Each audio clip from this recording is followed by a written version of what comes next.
internet or something? I mean, I haven't experienced any issues with the internet otherwise. Weird. After this, I'll reboot everything, but nothing we can do right now. Okay. It'll come back eventually. I think it's back up now. Yeah. At least for most me, it likely. is. Yeah. Okay. We're back. All right, we're back. That'll probably happen a couple times this stream chat. Apologies for it. If it does happen, it reconnects within like another minute. So just hang tight, and we'll be right back if that happens again. Apology. It happened on Friday too, and I'm not really sure what the issue is, but hopefully it'll be fixed. So, what was I saying? Yes, through the kind of ajar door as you nudge it open, you can see another room, at the far end of this short hall. The room has more of those crystals in it, and they illuminate it enough that you can see furniture in the room. Clearly man-made.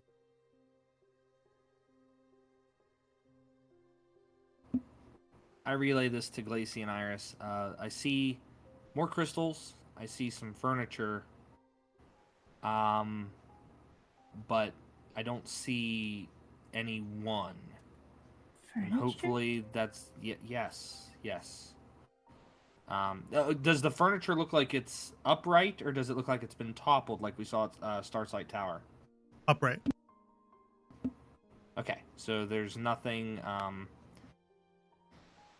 There's nothing to indicate that it could have been a scuffle out that way. So, and we didn't see blood leading down towards this door either, did we? No, you didn't. Okay, Glacy, what do you think? Glacy folds her arms.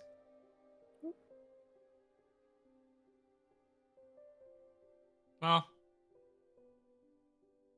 considering that's kind of man-made, we might want to go and investigate it, but them wormy boys might be lurking about in an area like that. They would want to attach themselves to something. Excuse me. Attach themselves to something to transform and mimic. You think that's what the blood is from? I have no reason to doubt that. It could be, because, well, all there's left is blood.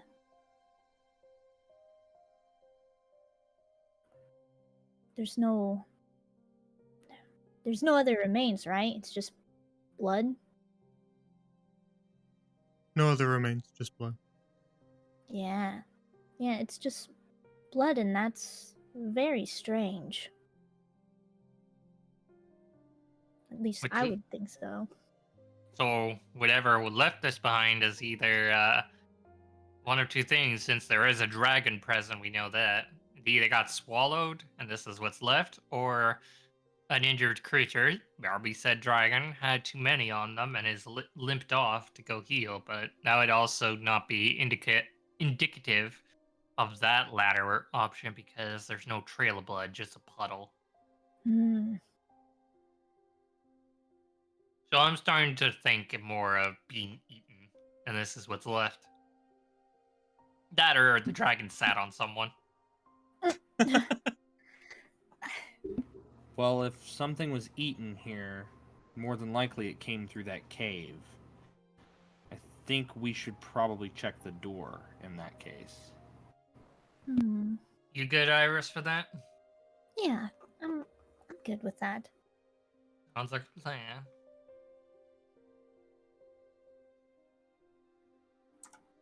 Very well.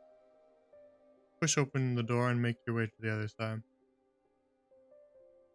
Immediately on the other side of this door, you can actually see there's a couple like planks of wood leaning up kind of next to the door, and you can see spots where nails have been hammered into the back of the door,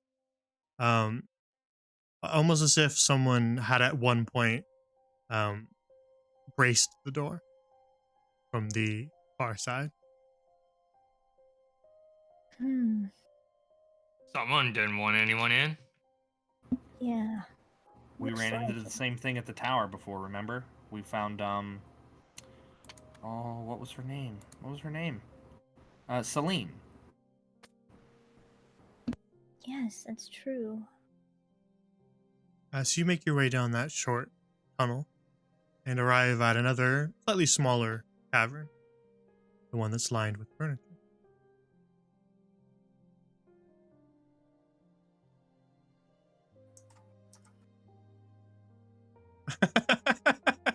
Chat wants me to make your token slightly smaller to accurately show how short Iris is. I see how it is, chat. How wooed. How wooed. Oh my gosh. Ooh. The small is angry. Quick, get the baking oven. We're being threatened by a cupcake. Oh my gosh. Ah! So, as you enter this cavern, you can see kind of all sorts of wood scattered throughout. Crates and barrels and other furniture all placed throughout. Some of it kind of slapped together into furniture and living quarter. I'm going to make another perception check since we're further into the room. Okay. Is there anything in particular you're looking for? Signs of life. Signs of life is what I'm looking for. All right.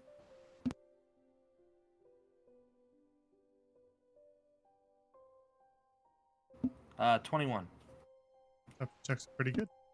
You don't see anything moving or currently alive in this chamber, though it is clearly obvious that someone did once live here. As Iris has been investigating, there's a hammock strung up in one corner and a desk with books still lying to the south.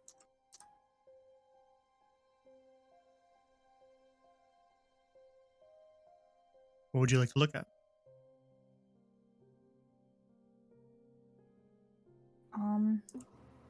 What kind of books are on the table? I'm glad you asked. The books on the table look rather old. They're worn and a little bit tattered, but they're actually books on seafaring vessels, carpentry, and ship repairs. Huh. That's odd. What's up? Well, these books are. Look, come look. Take a look, see.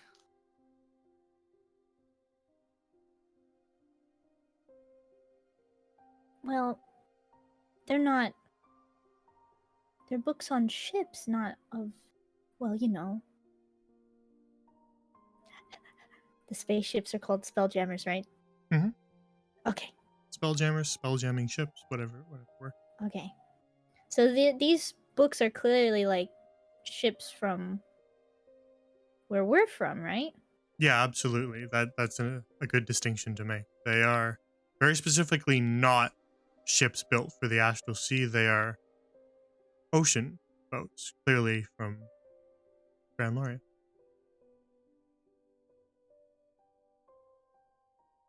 Yeah, I pick up a book and hand it to Glacy and point that out.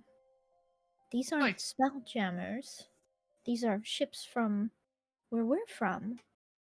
Lacey thumbs through the pages, her fingers tracing over the old parchment to try and take it all in before she peered around and looked at everything.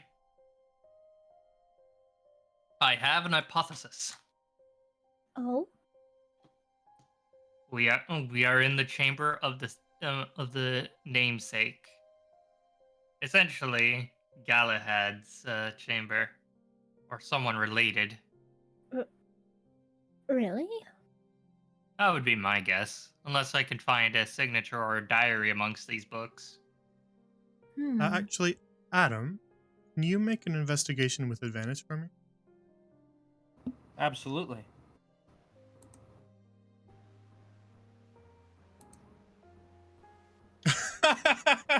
Never mind. 6.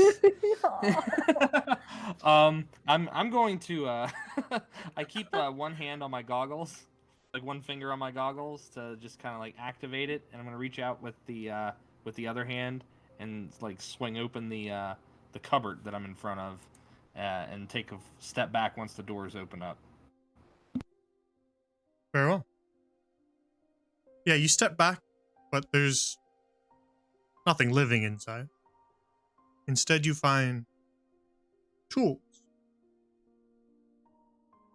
Makeshift chisels, gouges, carving knives, mallets, hammers, and nails.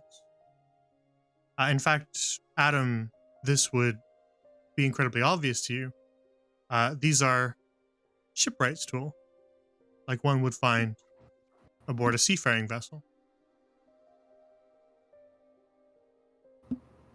Huh. I'm gonna step back in, I guess, and like just kind of examine some of the tools, like to see if they've to see how much use they've gotten. I mean, I guess that would come from the investigation check, which I have very, very little wherewithal in. The investigation check was just for the whole room to see if I could just piece something together for you, but since it would be your kind of expertise that would piece that together, but you wouldn't need to roll anything to be able to look at these tools because you would be quite familiar with them. They're very worn. And not only are they very worn and well used, they've been repaired multiple times. You can see parts where they've snapped and broken and then been patched back up, rather shoddily, perhaps by a not very practiced hand, but good enough to continue the job at least.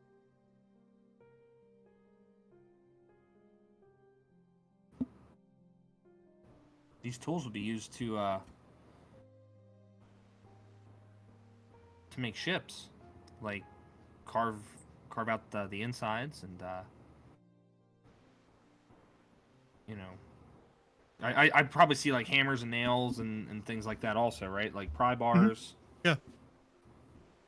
So I just kind of like sift through them, and upon seeing like it's more than likely a complete set. Like you said, repaired though over many years. Not like a perfect, comprehensive, complete set. You can definitely notice that some tools are missing, but there's enough to get some work done here. Oh, excuse me. But do we see any indicator of a boat? I mean, I'm thinking that if I'm looking at these tools, I'm just gonna infer that the wood that's around here probably came from a boat. Yeah. As you look around and investigate this chamber, pretty much everything in here that isn't crystal or stone is from a ship.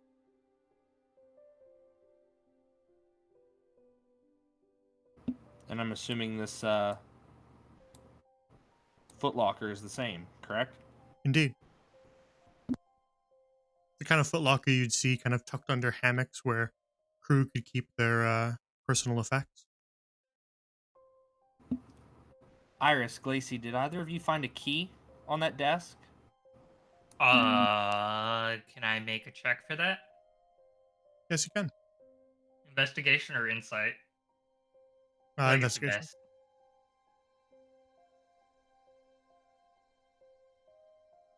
Gotta close the page. My bad.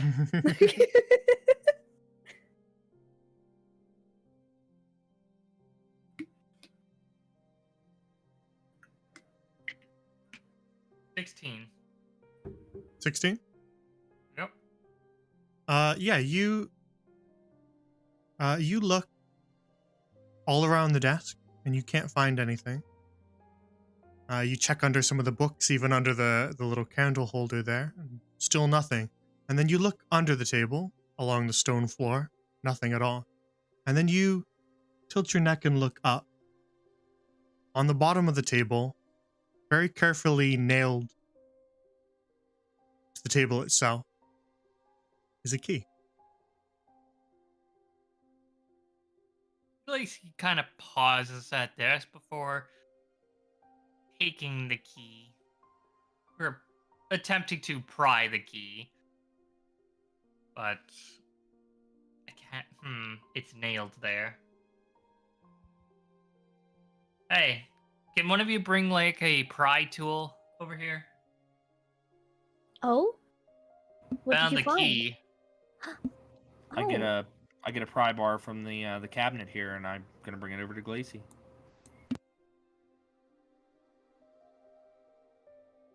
Very well. I wish to use the pry bar to pull the nail out to grab the key. Yeah, it's not affixed there firmly. It's just kind of um, gently hammered in to keep it hidden from sight. But you manage to pry it off, and the wood kind of chips and splinters, and the key rattles to the floor. I pick it, or Glacy picks it up and moves over to the lockbox. Be careful, Glacy. Careful is a part of my vocabulary. is or isn't? Yes. Mm. What a reassuring answer. Thanks for the 19 months. I Lisa. wish to open the box. 2 years, huh? Almost. All right. Yeah, you make your way over to the little footlocker and place the key inside. It fits, and you turn it with a click in the lock, and the footlocker opens. Inside, you find a mess of old parchment, not stacked neatly or bound into a book, just loose. Some crumpled, some wrinkled, some slightly worn away and damp.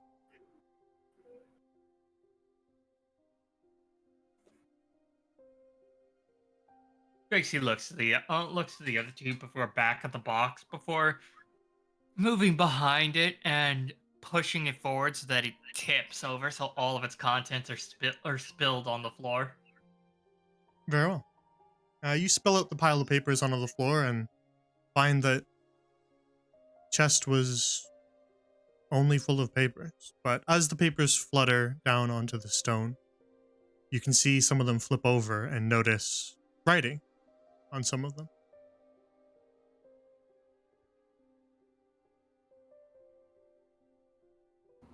I'm Thanks. gonna pick up a few and take a look at them. Same. I do the same. Very well. We'll just do it all together. We don't need to figure out who picks up what. So the first page that is picked up bears all sorts of arcane text. Something perhaps Iris and Adam might not be super familiar with, but Glacy, you absolutely are. Lacey starts thumbing through the pages, sort of now engaged by the context as she's starting to flip through page after page. Glacy, this actually looks very familiar to you. The first page that you look at, you've seen it before. Almost identical. You saw it at the Runaway Star. Lacey looked at this page and then looked at the other two, and then held it out to them both as if they would catch on. You see it? See what exactly, Glacy? I see that you're waving it very fast. Can you slow it down just a little bit? Takes both hands to hold it still. I'm gonna look at it and see if I notice anything on it. This is from the Runaway. What do you mean? This rune was on the Runaway Star. In particular, Glacy, two Doar merchants tried to sell you a scroll that had this spell on it. Exactly.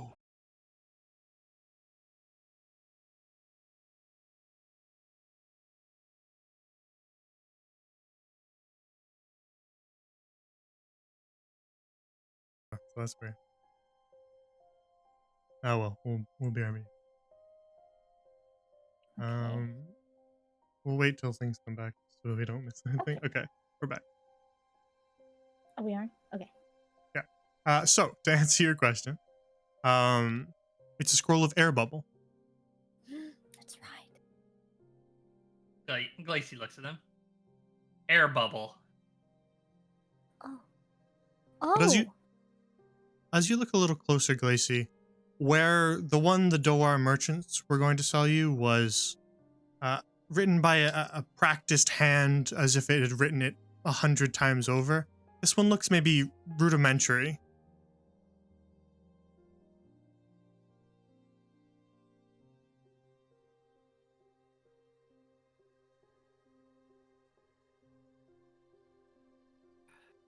She then peers to her side as her spell book snaps from her hip and floats over and opens up.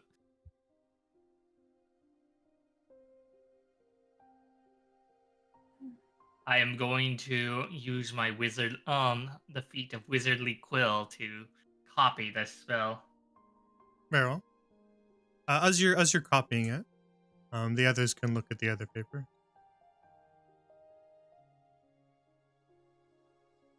So as Glacy begins to copy that spell of air bubble, Iris and Adam, you guys look through the rest of the pages.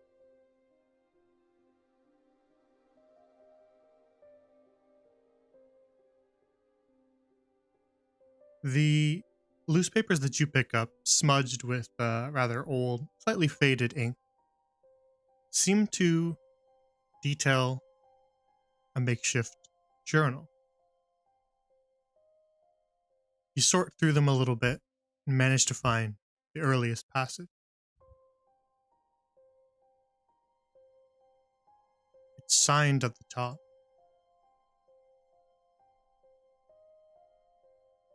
Under the name Galahad Row.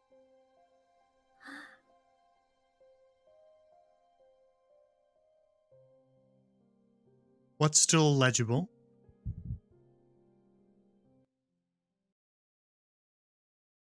reads, "Beyond all belief, I remain alive. Where once I'd thought it useless, it would appear my air bubble spell has saved my life. If only old Matherby could see me now. He called it a useless spell. I've taken to writing down my thoughts on scraps of old parchment I found in the wreckage. This shall be my journal. I drifted for some time after the wreck. It would seem I've fallen through some sort of portal to a sea filled with stars. The whirlpool that sank our vessel appears to have been some sort of portal, or perhaps wormhole is a more appropriate term. I lost count of the days I drifted, weightless, through a yawning void. I was very nearly starved when I saw this rock streak across my path like an arrow. Thank Hana for her grace. I came quite close to death when I collided with this rock. I passed out upon impact, but when I awoke, I was perfectly uninjured. Strange. Far stranger still, though my air bubble had popped upon the collision, I could still breathe. It would seem certain celestial bodies create a sort of air envelope of their own. Fascinating. The rock has a cave system I shall have to explore. The next part seems to have been dated a few days later. The caves hold some form of mineral in their walls. At first I thought it crystal, some sort of rare gemstone, but upon further examination I have learned its origin. It's moonstone. This isn't a rock at all, but rather a fragment of an ancient moon. It streaks across this sea of stars much like the comets we see in the night sky.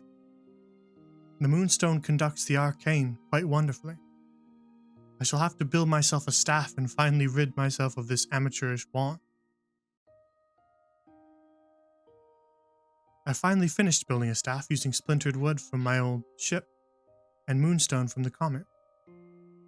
Having a stronger arcane focus will help to set my mind at ease, as I have begun hearing noises in the northern caves. Well, can they even really be called northern? Suppose the name will do.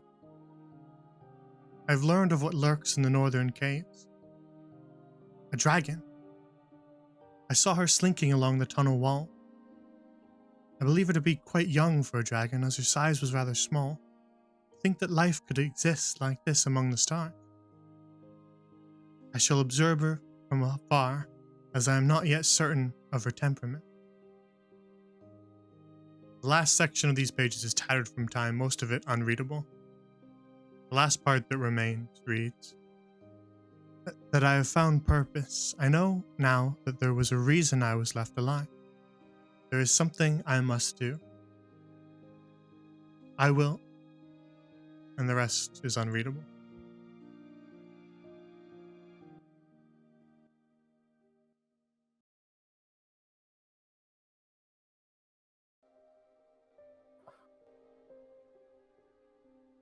Lacey folds her arm. As the spell finishes writing, her book closes as she had folded her arms.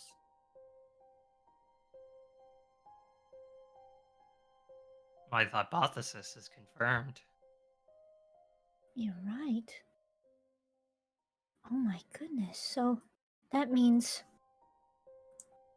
this is where Galahad was staying when he first, well, somewhat first arrived here?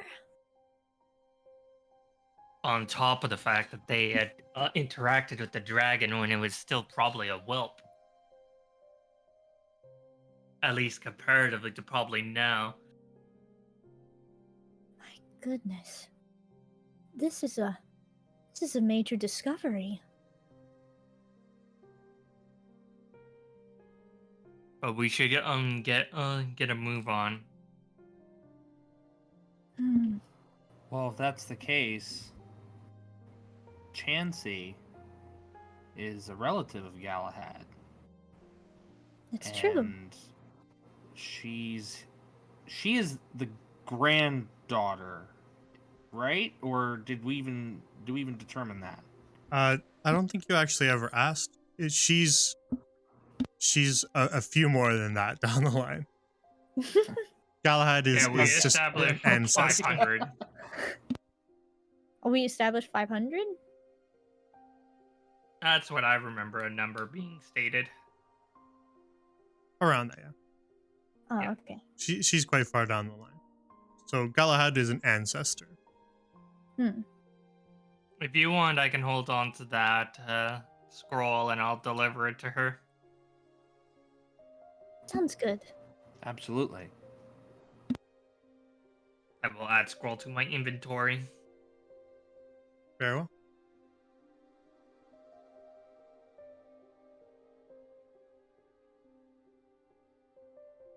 Hmm.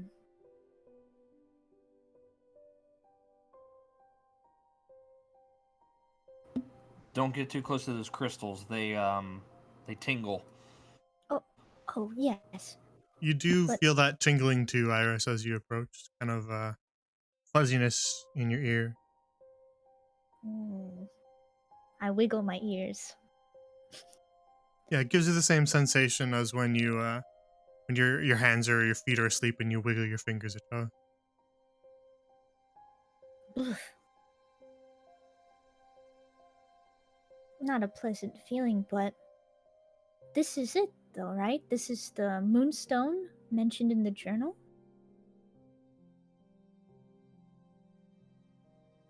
Lacey looks over before going to take a little bit of a closer look to it.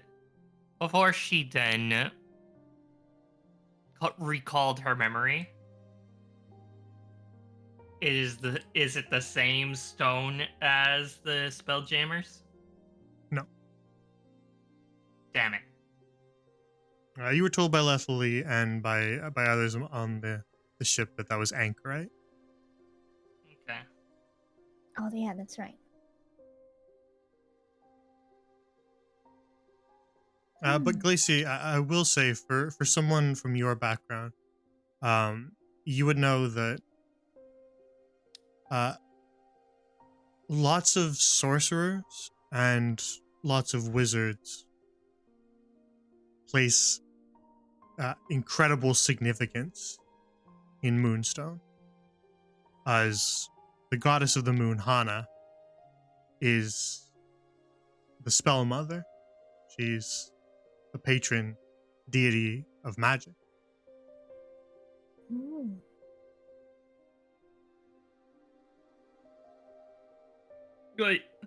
Glacy just eyed the moonstone carefully, knowing its significance, before appearing to the others. It is a valuable arcane resource. But for now, we should probably move on and not linger too much. Agreed. Lacey moves towards where they came from. Very well. You make your way back down the tunnel to the other cavern. Well, process of elimination. Let's head across. Hmm. How high is the little cliff face there? It's probably not too terribly high. No, it's only about 5 feet up. Okay, High for I'll some go up people. and then I'll help the others up. But Iris, as a Limsa, you wouldn't have too much trouble hopping up there. Okay. I'm gonna look very proud of myself when I make it up there. Aw, you're so cute when you're proud. Lacey. I'm gonna tease you. It's Say how the... what- I give Iris a thumbs up. Thank you, Adam. You're welcome.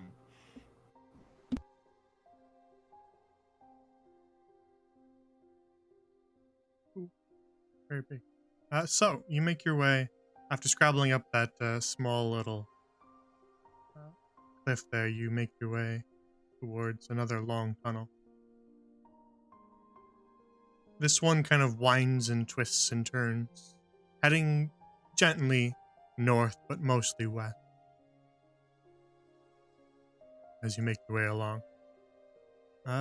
Periodically, you can find little clusters of that moonstone that give off a soft glow throughout the cavern.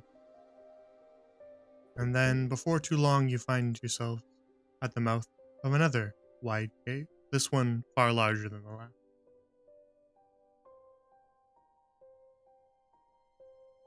Just give me 1 second. Yeah, the map didn't load for us yet. Yeah, because I Mhm. haven't moved you there. Oh. Because I have to do something. I forgot.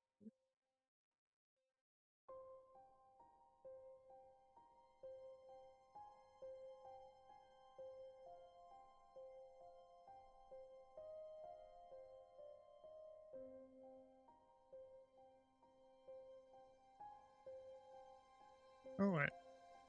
That's fine. So, you make your way into the mouth of a larger cavern. Stretches off ahead of you to the west, but it also curves off to the north.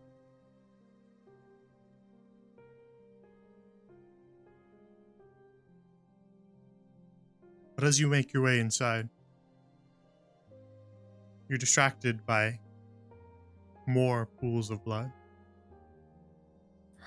So this time, the blood pools around corpses.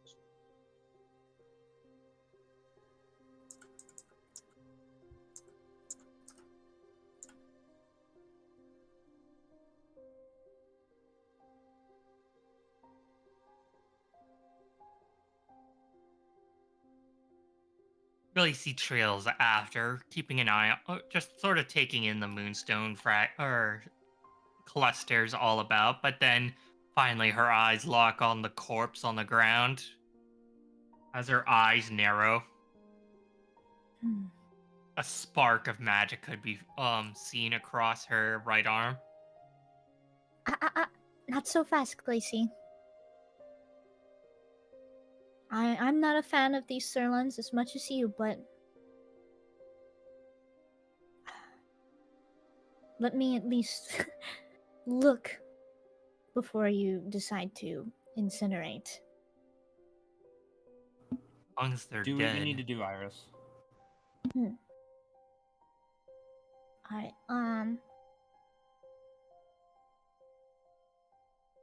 Glacy, accompany me over here really quick while Iris looks at that body. And I motion over here.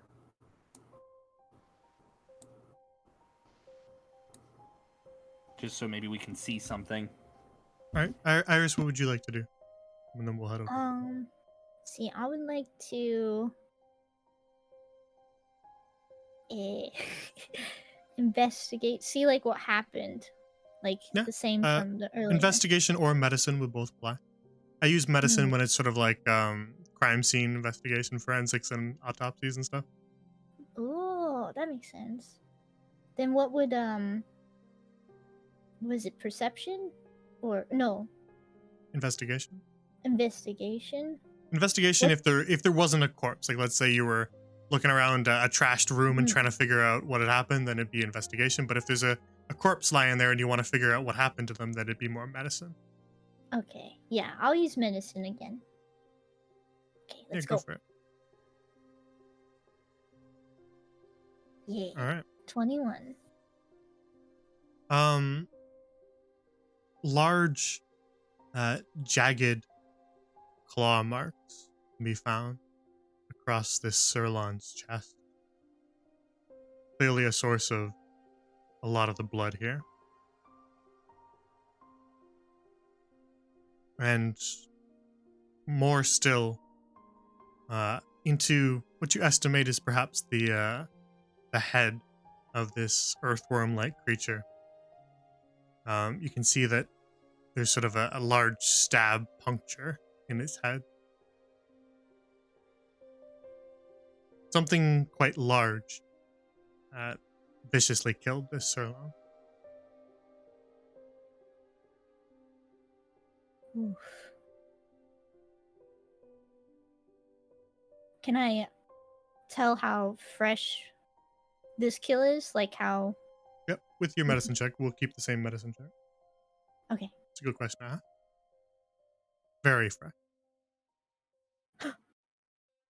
Within the day. Ooh, that turnips, that's very concerning.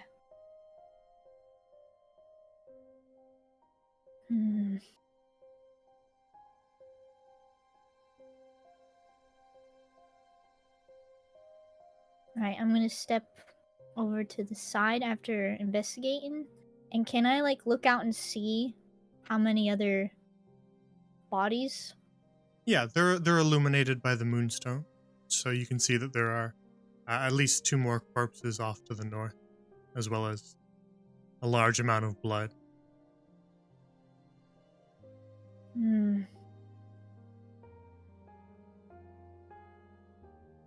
Alright. I'm going to scuttle over to Adam and Glacy. So, just as Iris was doing that, Adam and Glacy, you guys made your way over to the western side of the room. And what in particular were you looking at? I wanted to see what was down that corridor, if I could peer down that way, and I didn't know if I could assist Glacy or if Glacy could assist me, just to make sure maybe this was an escape route of some kind, or maybe this is the way they came in. Yeah, so as you... Oh, go ahead. You go. Go. No, finish, Glacy. I was going to say investigation check to check if the rocks are coming from the wall or had collapsed. Yeah, go ahead. And you guys are both doing it, so just whoever has the higher one can roll with advantage. I have plus 7. I think it's Glacy. I think it's Glacy because I've got a -1. So let's say that I'm assisting Glacy. Yeah, roll with advantage. With my Glacy. good eyes. 25. All right. So, as you examine this side of the cavern, you notice a few things. This scattered pile of rubble and stone appears to have been maybe chipped away. It looks at least decently recent as well. Chipped away, maybe allowing access through this tunnel that lies beyond it.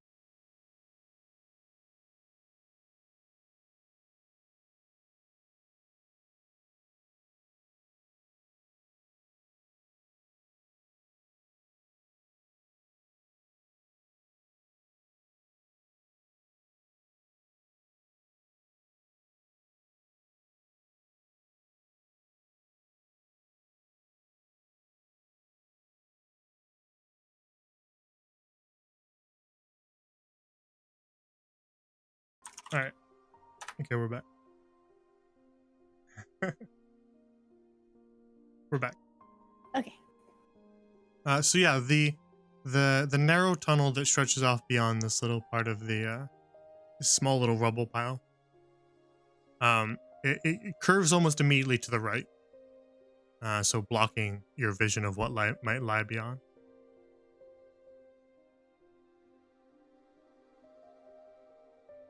Hmm.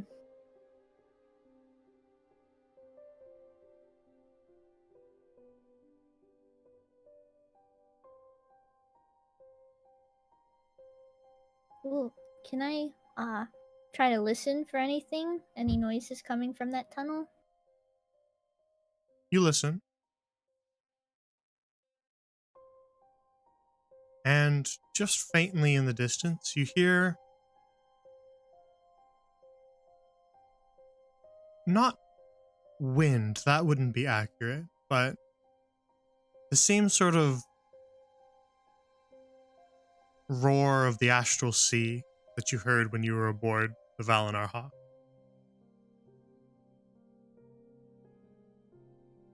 Hmm.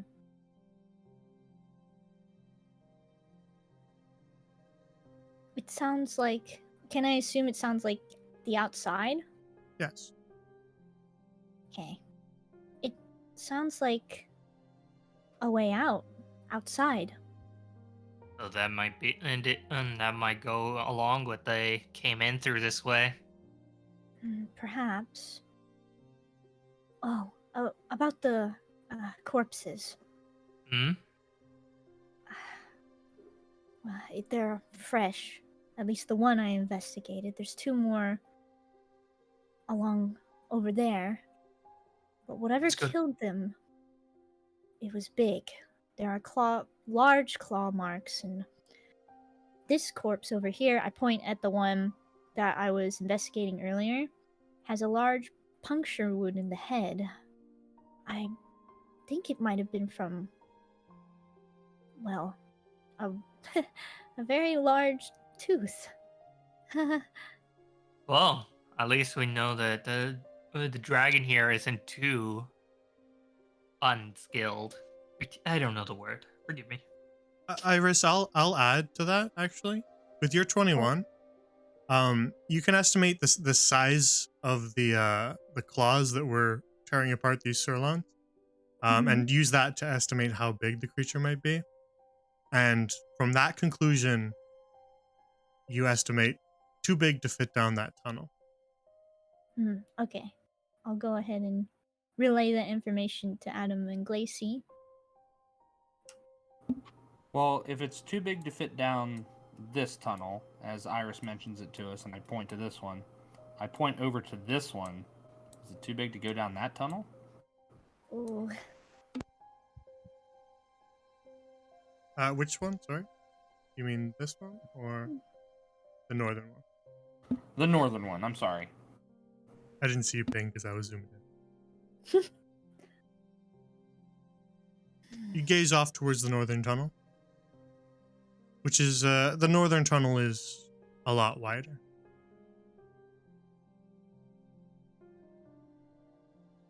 By my guess, I think whatever creature killed them would in fact be able to fit through that tunnel.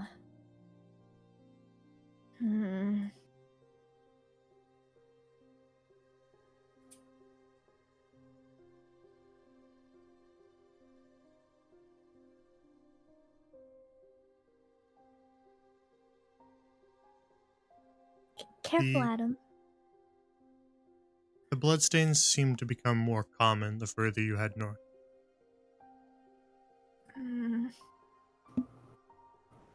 I've become less concerned with the bloodstains and more concerned with what left them. And I'm going to slowly creep my way up this way and try to peer off into the darkness. You're off into the darkness, and you can see just a long, wide tunnel.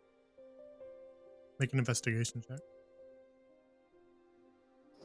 Investigation, we got it. Let's go.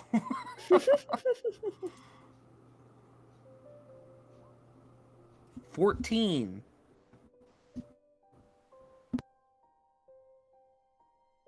You look down the long tunnel and you can see more bloodstains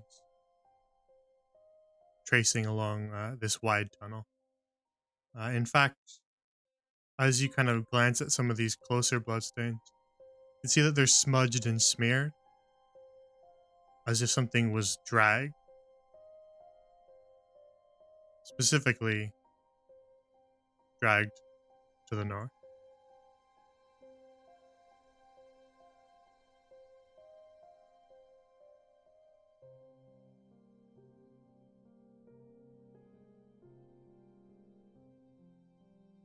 Alright, back. Oh, Had to go splash my face. Sorry, I should have said something. oh, you're good. Welcome back. Well, he looks to the other two. So, shall we? Mm, We have to know if this dragon's here. She's got the egg. We need to get it here. Oh, turnips.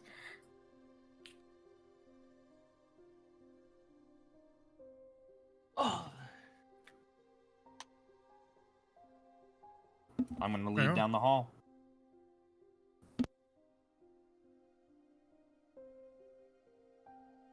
Onward to blood and glory.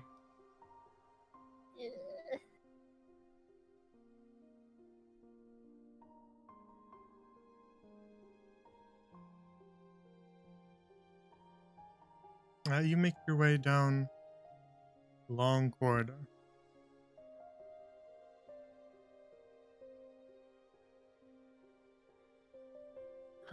We forgot to loot the bodies. No.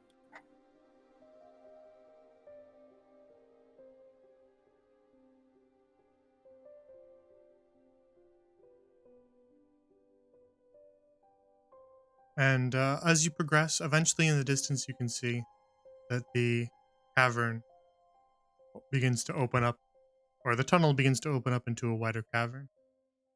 Beyond it, you can see more glimmering moonstone. You continue? I continue. Farrell? Then you make your way into the mouth of the cavern and find yourselves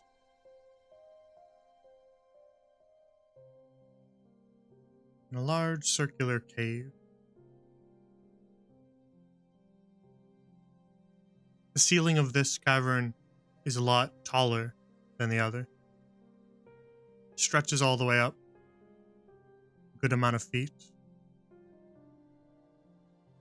This entire cave is illuminated by a rather large mass of moonstone across the ceiling. At its center, a massive, stony-looking rock formation.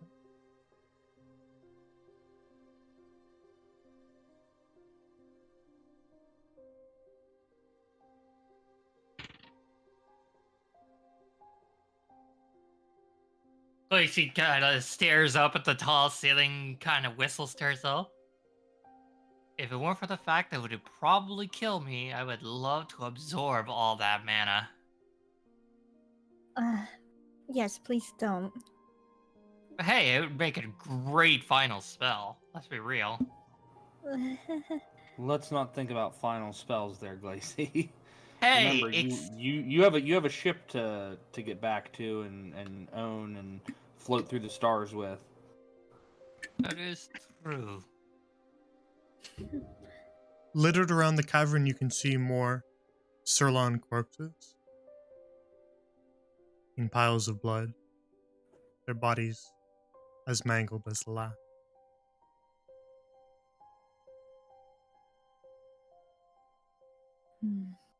What would you like to do?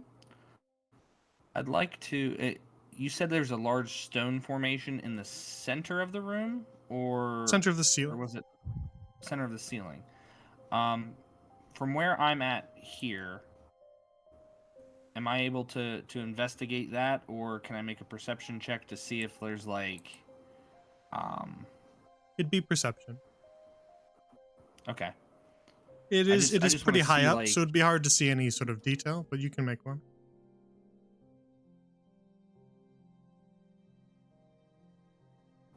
That's only a 13. It's just kind of a large, rough mass of stone.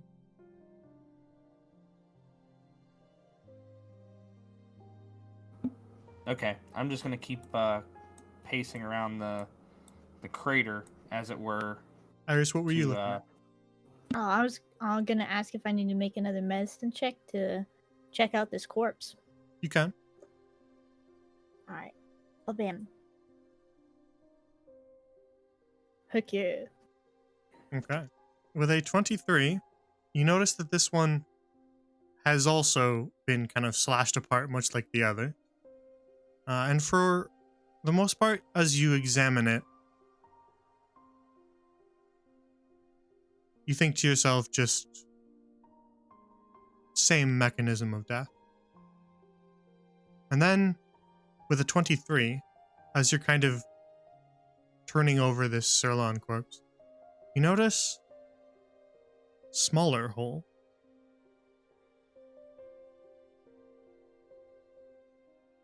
Tiny little wounds across the Sirlon's skin.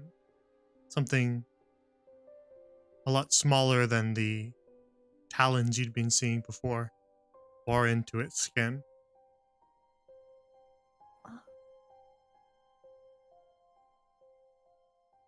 And then the Sirlon twitches, Ira. I'm gonna let out a loud gasp and step back a little. Lacey immediately snaps her ears and goes over, sliding across the dirt on the ground. The body, it twitched. What do you mean it twitched? It twitched. Lacey immediately moved over and slammed her foot down on what would be equivalent to a head. Careful, Glacy. Something. I noticed something. There's something. Oh. Blood There's splatters as you stomp down on it, but the body is still, well, still. I'm gonna. Well, Iris, what did this look like to you? What was different? Well, there's smaller wounds here, unlike the larger ones I've been seeing. Look, I'm going to point at the wounds that I noticed before the body that twitched. wait a minute. Okay. I look at those holes, and then I'm gonna go over to the one over here. Adam, you only get a couple steps towards about this far. And as you turn towards the other one, you see it in the distance twitch.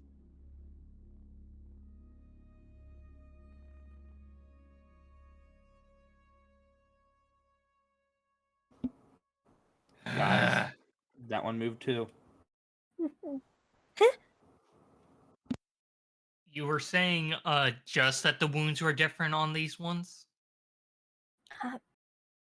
Yes, well, they have the same larger wounds, but these ones here, I point at the smaller ones.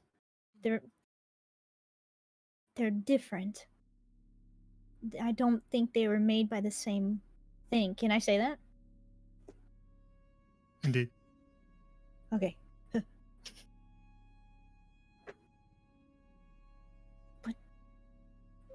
why are they twitching?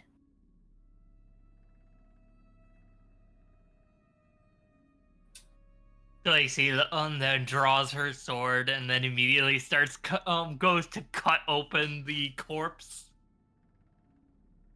Careful, Glacy. As Glacy is drawing her sword, Adam, can you make another perception check for me? Yes. As the only person who's not facing this corpse. 22. Ooh. Something is amiss in the cavern. Adam.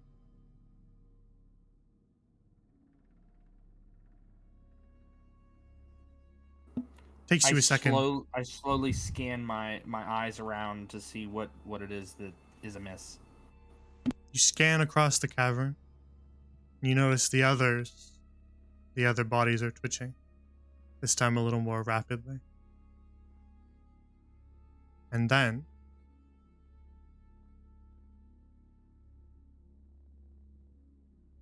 with a pit in your stomach, you look up.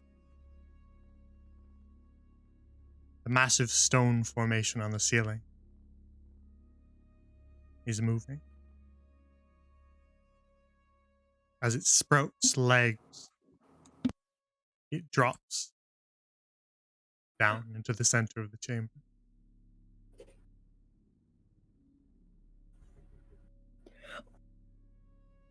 Oh my.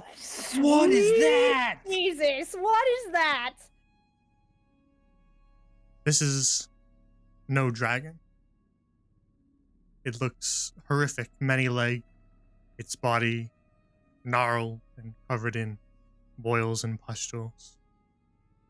It blinks at you with 4 eyes as its mandibles gnash. Gracie pulls her sword out from the corpse as it drips blood as she looks to the beast, and then sort of an ear-to-ear smile goes across her face as she then raised her sword, pointing the tip at it. Come on! Creature looks hungry as it bares its fangs at you. I And it hope you clack- like spicy. And it clacks together long legs, which are pointed with curved, long talon. Roll initiative. Oh my god.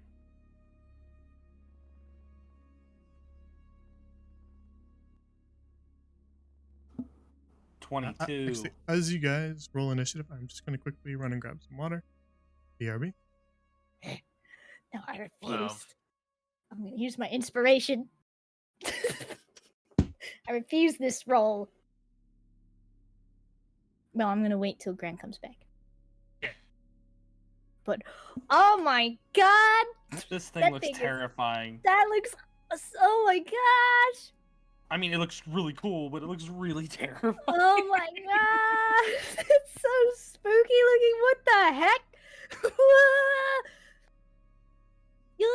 It's giving me goosebumps just looking at it, dude. Like, look how its little beady pupils are in those blood red eyes. Ah, Yeah. monster. No, no, no, no, no, no, no, no, no, no, no, no, no, no, no, no, no, no, no. Full speed, just calm the hell down and kill it. Oh my gosh. Yeah, we need to kill this thing. That's Yeah, how. I'm fairly confident we shouldn't let this thing get too close. Yeah, no. Oh no. Ooh. I have Freaky space rock monster. I have a very worrying thought.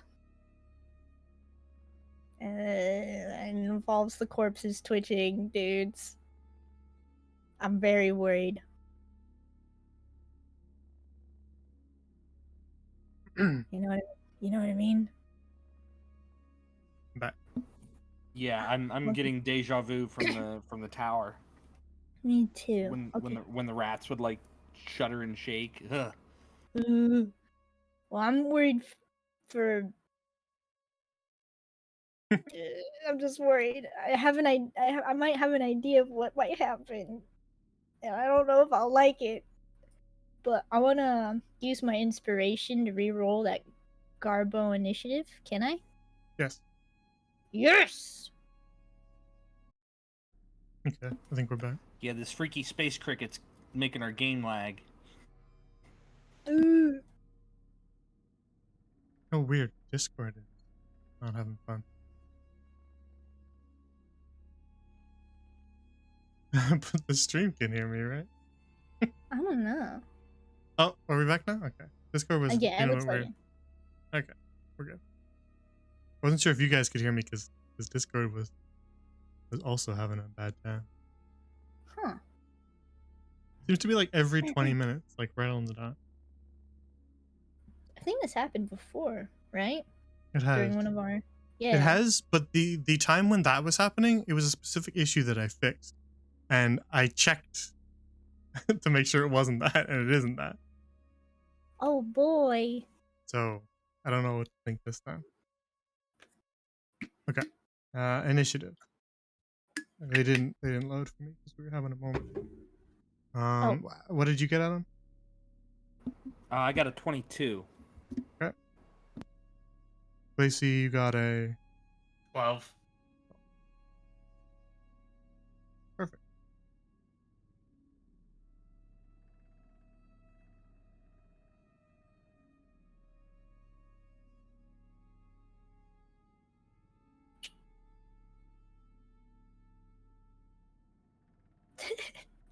All right. Oh, I can only imagine Iris is like freaking out because that thing's spooky as heck. Ooh.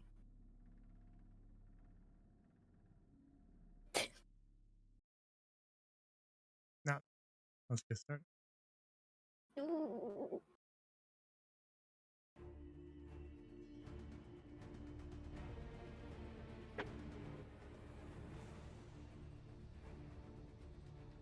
So first act is Adam. As you look up and this creature drops off the ceiling, to land on the cavern below, burying its fangs at you. What do you do? I call out to Iris and Glacy. I say, "Don't let that thing get too close," and I run my fingers over the runes on my goggles in a way that neither Iris or Glacy has seen before, and I cast Armor of Agathis on myself. Very well. Ooh.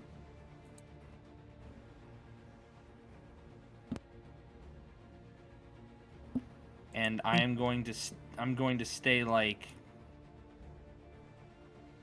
here to make sure that, if the thing goes to move closer, that I can try to intercept it. Very well. And that won my turn. All right. Next act.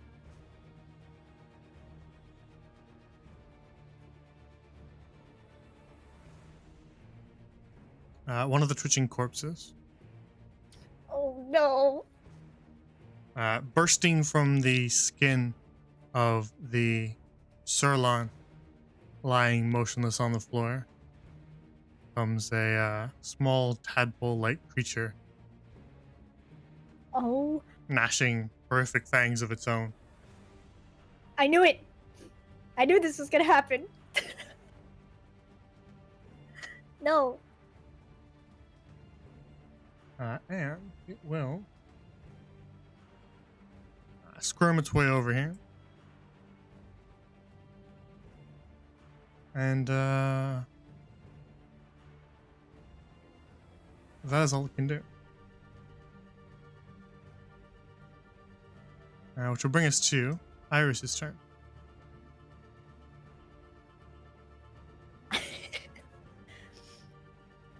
She is going to let a little shriek out, point at the thing, and say, "That's not a dragon!"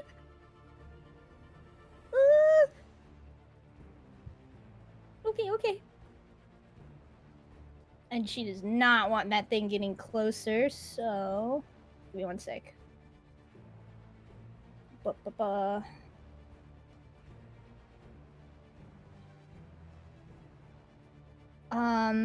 Okay.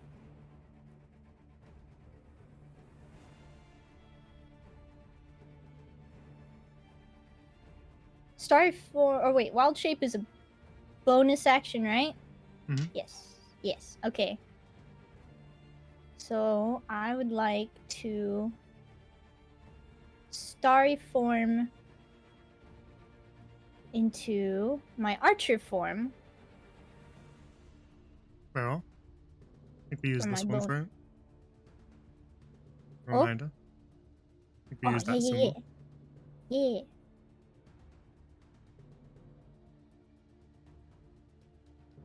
All right. So what would you like to do next? Let me see. I'm trying to remember. Well, right when you use it, you get a free one, right? I think so. Yeah, that's what I'm trying to Yeah. remember. Yeah. You do. Okay. All right. And I'm gonna. Can I aim at this little disgusting critter right there? Yeah, you just have to tell Adam to duck. Okay, I'm gonna call to Adam to duck and try to remember how to roll this starry form archer thing. No. You have it's in your actions list near the bottom as Oh, a it bonus is. action. Ah, there it is. Okay. So do I have to roll to hit, right? Mhm. Okay, I'm gonna roll. Hit it. Hit that little disgusting little jelly bean. That'll hit. Nice.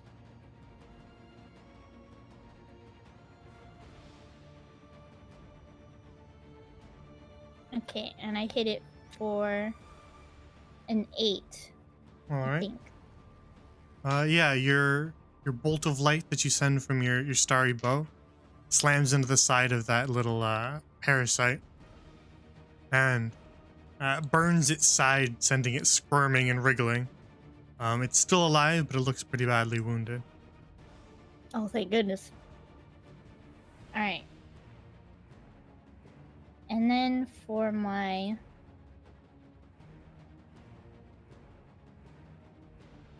action, let's see. I have so many spells. Yeah, the star druid does have a plethora of options, so Right? I don't blame you for taking a little longer. Thank you for your patience. I think I want to try the new spell in hopes that it'll stop it from getting too close. Erupting Earth? Very well. Let's see. I think I might have 20-foot cube. I think I might have a template for that one we can use. What's that? There we go. Oh, okay. Oh, it's that big. Dang, It is that big. That's a cool template. that is really cool. Can I move it? If you give me 1 second, then yes, you can. Oh, sorry. It just takes me a sec because I have to give you the control. There you go. Okay. Place it where you want. If I place it here, would it still hit it? Yeah. Okay, so I'm gonna place it. Yeah, I'm gonna place it here. So Iris is gonna stomp her foot. And right here, the earth erupts. All right, so that's a dexterity save. Earthbender style. I like it. I rolled a 13. I don't know what your spell save is. Forget. I don't. It's 14, so that's a failure. Oh, okay. So it's gonna hit it. Yeah, this is one of those attacks that does half damage even on a success, so it'll take the full damage. All right, and then I have to roll 3d12, I Mhm. think.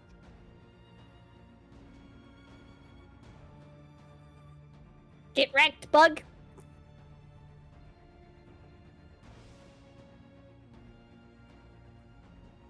All right.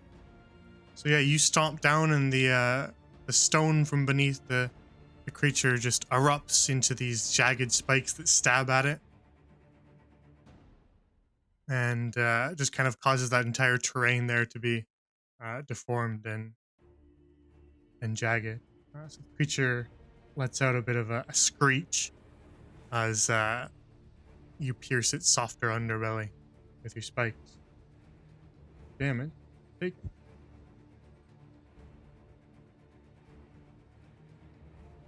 Is that the end of your turn? Still a movement. Yeah, I'm gonna move behind Adam. And did I see that little nasty jelly bean wiggle out of the Sirloin corpse? Yeah. Okay. I'm going to turn to Glacy and then say, "Get away from the corpse!" Gracie, well, it's not my turn yet. Can't move, but I will.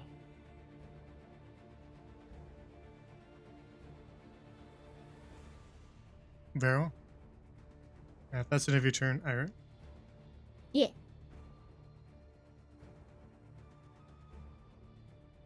Then we will progress to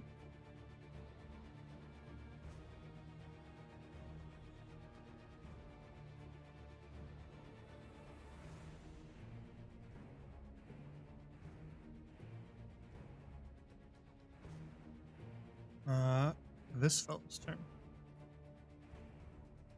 No. All right. Like Iris, this fellow has a plethora of options. That doesn't sound good.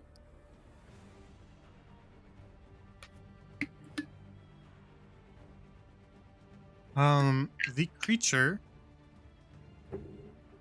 with its 4 eyes, glares past Adam right into your eyes, Iris.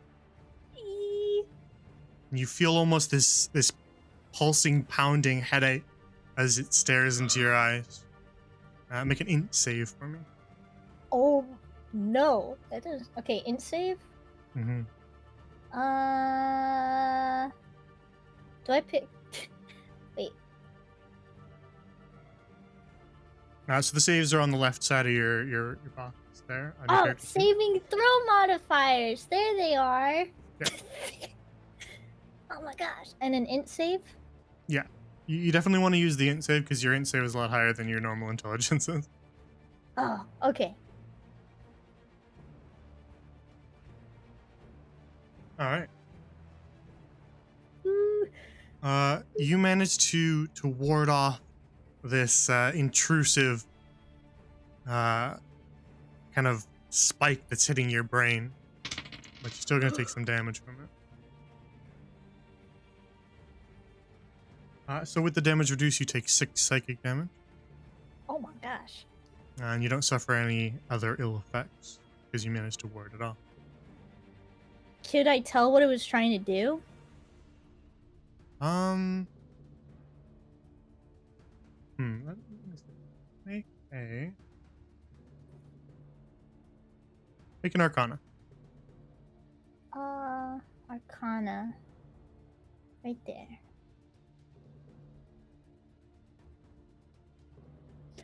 Oh my freaking goodness, son! you cannot. No!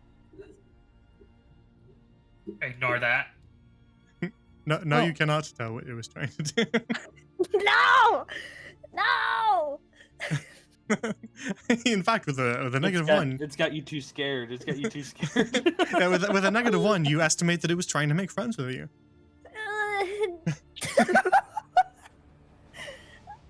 Iris is now confused. Like it. Makes But confused bunny noises. the creature will then just kind of crawl its way across the floor and stop there, ending its turn to bring us to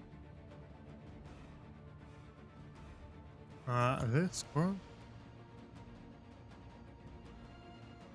which is going to twitch and then erupt in a spatter of blood.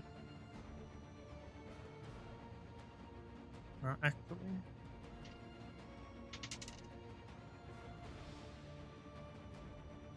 it will erupt here. Ugh. And then it will attempt to bite Lacey.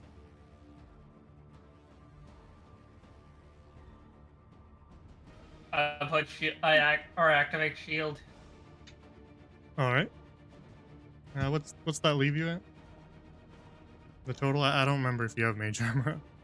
I don't. I actually kept it off while we were exploring through here. Very well. So what's your AC then with shield? With shield, uh, sorry, I'm just looking at what it adds. It adds Okay. 5, so I have 17. All right. Well, that was an 18. So Okay, I how don't much think it's gonna help. damage? It bites you for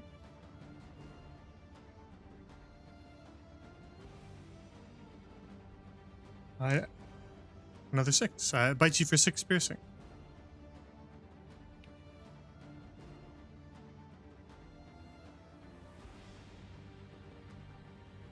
And as it bites you, it latches on Mm.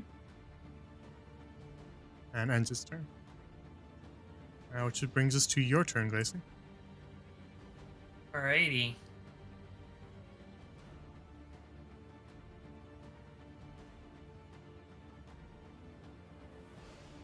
I have an idea. Even though Oh. this thing has bit onto me, Glacy felt it bite onto her before grabbing it by it and pulling it off her bleeding arm before she then supercharges her arm with heat and raises her hand above her head as an orb of flame starts coalescing. What are you attempting to do? I'm a cast fireball. No. So that it hits these 2 targets, the boss and the nearest worm near Adam. Barrel. Rolling deck saves. That's a. Hang on, what's.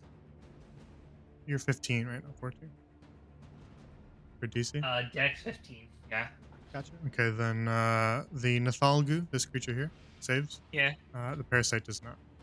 So roll damage and we'll just calculate it out. What was that thing called again? Let me type that for you so that you can say. Nathalgu. It's a Nathalgu. A Nathalgu. Holy crap. Something out of, Lovecraftian Lovecraft. nightmare. Yeah, this art is 34 damage. Ay, no. this gnarly art is straight from the Spelljammer book itself. No. That was 34, you said? 34 damage. Just Alright. slaps across the little worm. Eee. Yeah, that incinerates this worm here. And causes some pretty massive burns across the side of the Nathalgu. Nathal, no. No. No. Nathal Goose gotta go. Nathal, go. Don't listen to me. No, you're absolutely right. It does have to go. Nathal, go. All right, I did the natural D&D thing. I cast fireball. Now I gotta recharge. That's all I got. I ain't trying. Cast Hyper Beam, now you gotta wait a second. I can't do it. I'm not opening an attack of opportunity on the little shit. It's still latched onto your leg. See? I'm a parasite. Ay. Okay. Continuing on. If that's the end of your turn, Glacy. That is. Then that'll bring us to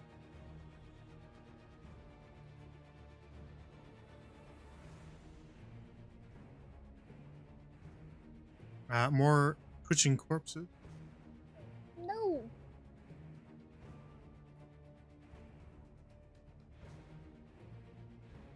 Just moving through quickly.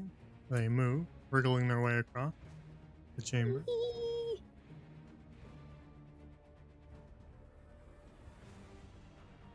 And that brings us back to Adam. Okay, fantastic. Let's go. I'm going to. I'm to start. Very well. Eldritch Blast.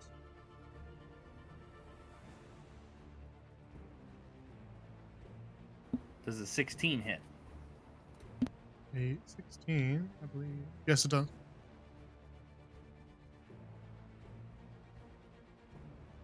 Oh. Okay, can you hear me?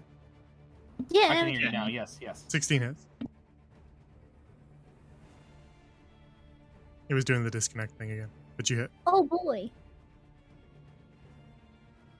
You can roll your damage. Oh, there you go. Perfect. So 9 points of damage, and I'm going to push it 10 feet. Is there a size restriction on your push? I don't know. Let me take a look.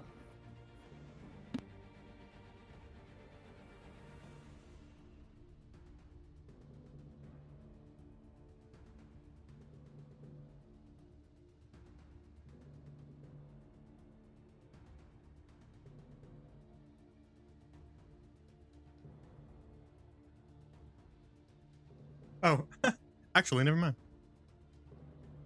Hmm. It doesn't matter. This Nathalgu has a special trait, actually.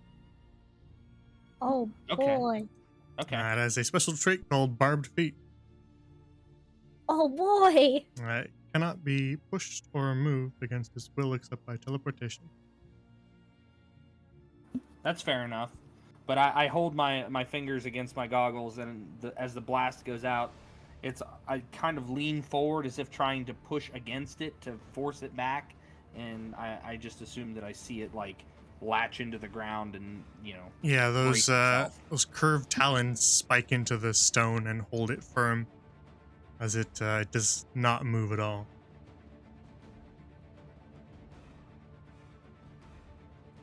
Okay. If that's the case, I'm going to move here. I'll move right there, yeah. And just so that way I can intercept if that little worm tries to go after Glacier Iris again. Arrow. That'll bring us to And that will Iris' end turn. my turn. Iris, it's your turn now. Oh boy. Ooh. Okay. Oh man, I don't want that thing getting near us, dude. Okay.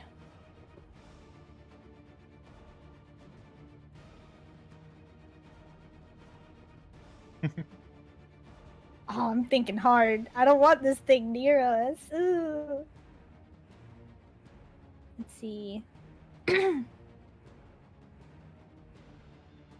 Okay.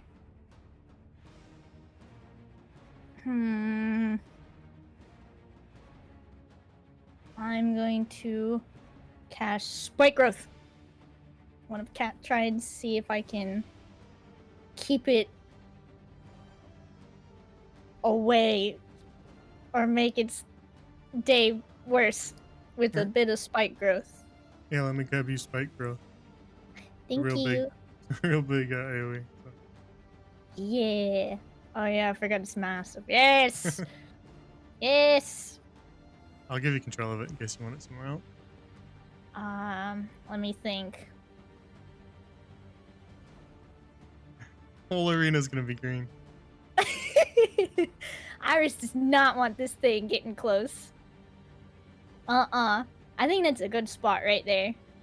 So Oh, I'm going to summon forth. Is that how that works? Summon forth spiky stuff from indeed. the ground.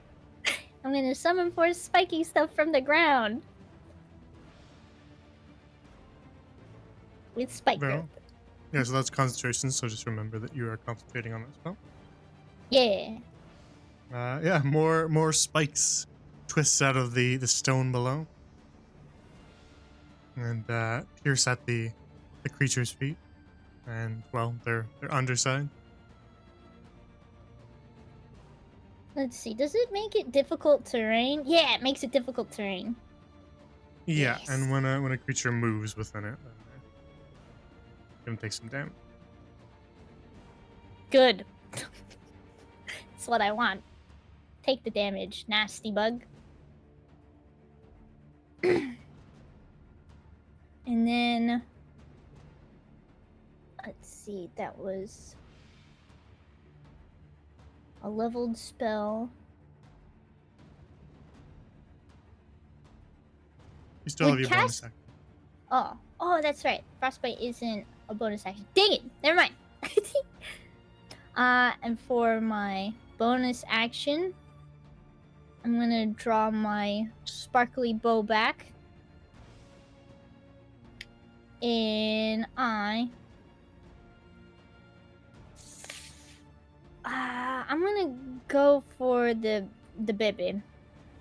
The gross Okay. little baby. Yeah, roll to hit it. Okay. It's right here.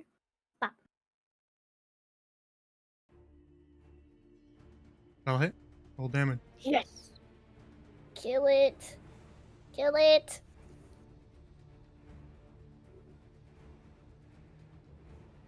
All right.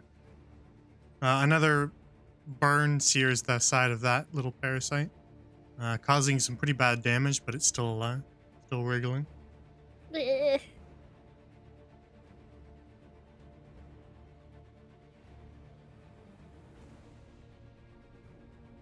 Anything else, Iris?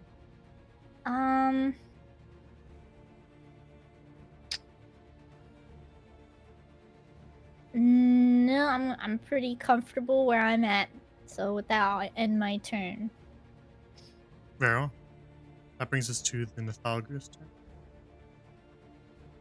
Iris, as soon as you cast Spike Throw, you see all 4 of the Nothalgur's eyes lock onto you.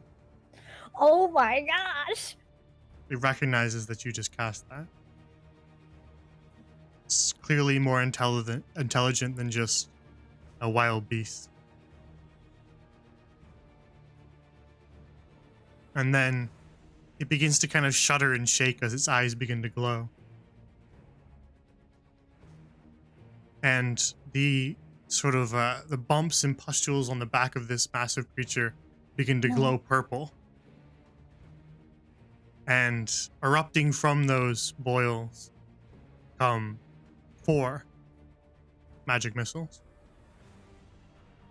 Oh, what? And they arc towards you. We don't need to roll to hit with those. Oh no!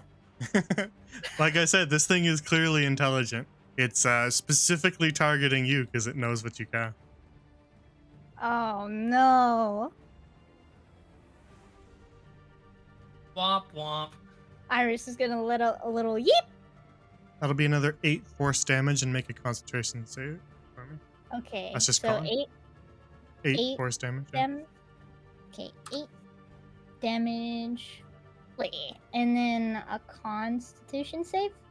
Yeah, concentration and constitution are the same save. Oh, okay, To make it easy, they're both the con save, you know. okay. Oh no! What do you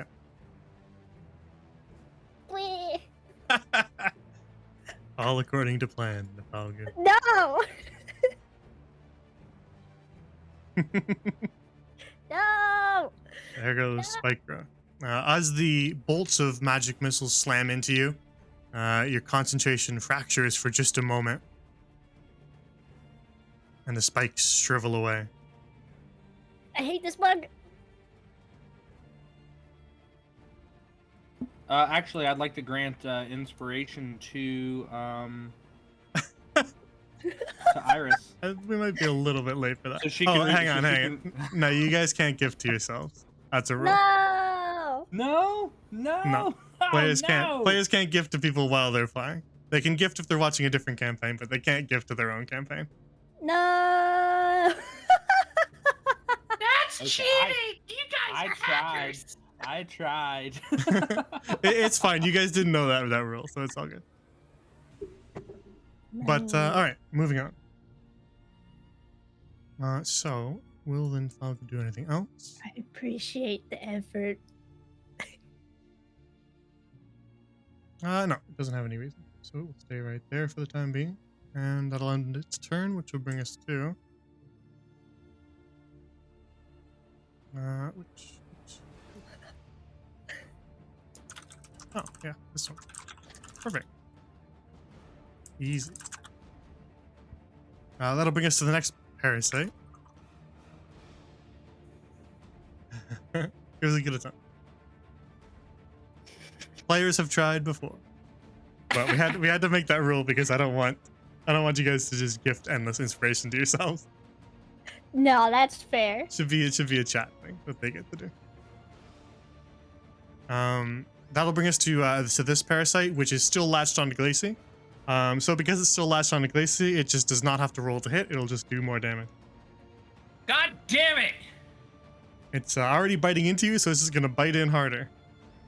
How much damage? That will be another.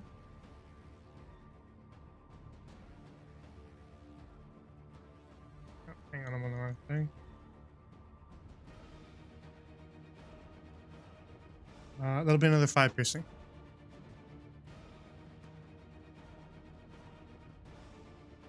Ow. And it will remain latched on, which will bring us to Lacey's turn. You little bitch. Lacey raises her sword and tries to bring it down on the creature. All right, go for it. Roll to hit. Yeah, if you nat 1 this, you hit yourself. No, I didn't hit myself. I rolled a 6. Okay, then you didn't hit yourself, but you still missed. Perhaps being a bit too cautious to avoid slashing yourself, you swing a bit wide. Ah! Do I have anything else? I can't make any other actions. I already used my actions. Damn it.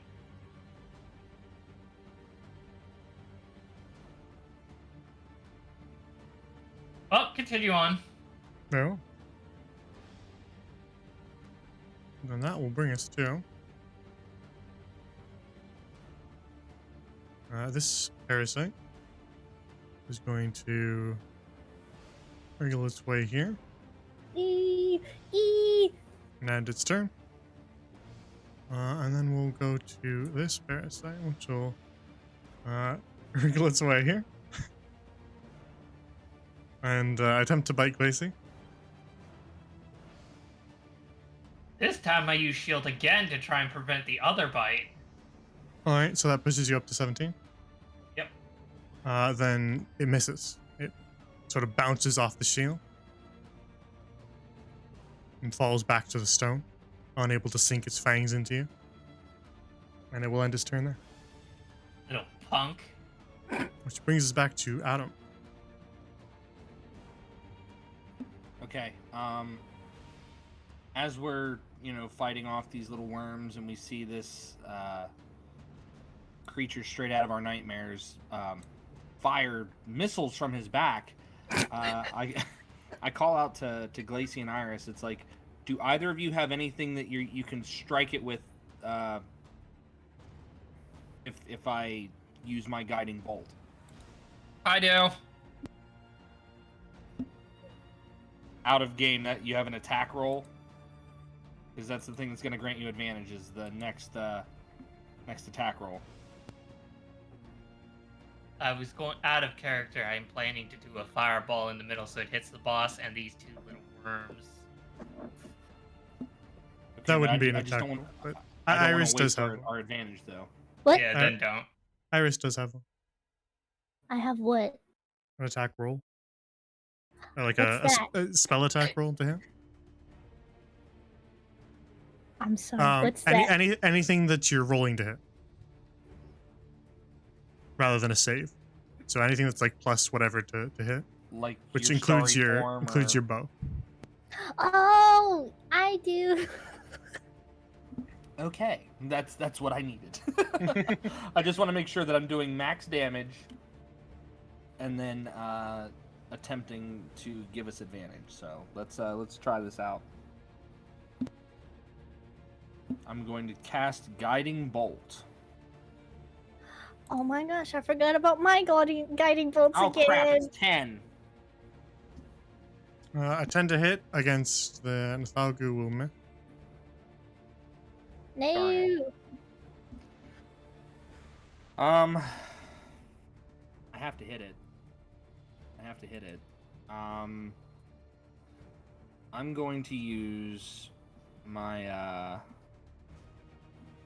my action surge No. to get an additional action, and I'm going to use Sacred Flame. So it has to make a dex save.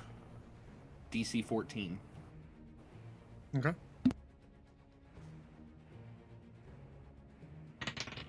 Hell yeah. It failed? Yep. Okay, it takes 8 radiant damage. Barrel. Damage taken. Radiant light singes the sides of the nasty looking creature.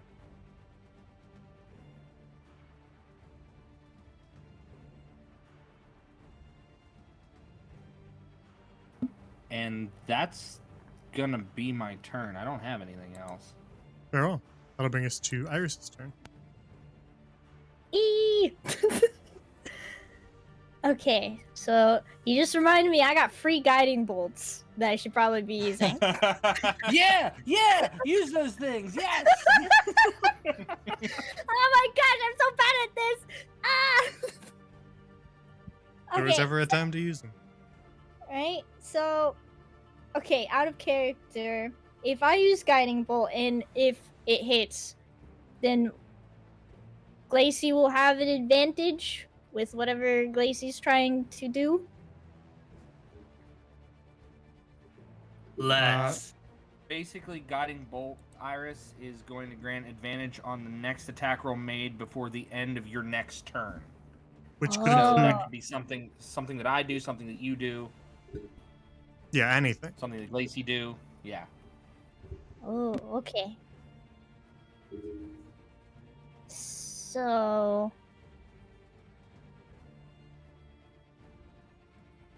let me think. Does that also include stuff like frostbite or create fire, or no? No, because those are saves. Okay. So there's no advantage to really be given there. Okay. When it says attack roll, it's talking about the rolling to hit ones, not the rolling to save one. Okay. But it would, if you hit with guiding bolt and then did your starry form thing, you would get advantage on it. Okay, but it would only it be. would affect your own thing, yeah. Would it also affect anyone coming after, or no? No, it's just the next one. So you could basically feed it to yourself if you wanted, or you could do something else and try to Okay. save it for someone else. So It's just Glacy. it's just the next Are- one that happened. Are you trying to optimize your use of your ability so that way someone else gets advantage or so you get Yeah. advantage? Yeah, so someone else can. Well, I'm about to So- cast Fireball my next turn. That's not a hit spell. That's not his spell. Yeah, that won't help. But basically. I would be up next in the turn order for us, and I could get advantage with my Eldritch Blast before your turn. Yeah. Let's do that. So if you want to do that, it would be better for you to use your Starry Form first, and then your Guiding Bolt. Oh yeah, I can do that. Or alternatively, just use your starry form against a different target. Oh, that's right. Okay. That too. That would also. Yeah. All right. I got a plan, guys. All right. So, with my bonus action, I'm going to draw my bow, my sparkly bow, and I'm going to target this disgusting jelly bean creature right Okay. here.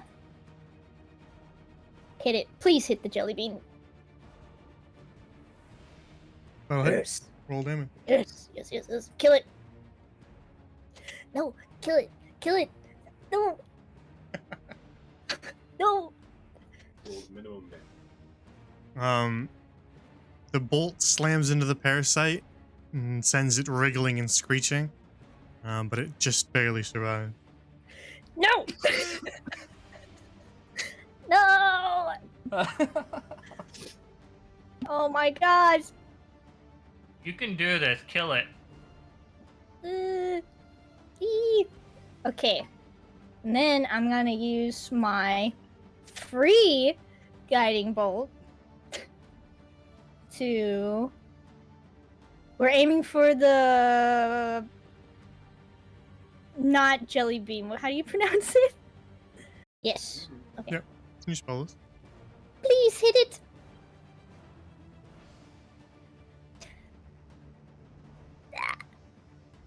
Oh my god.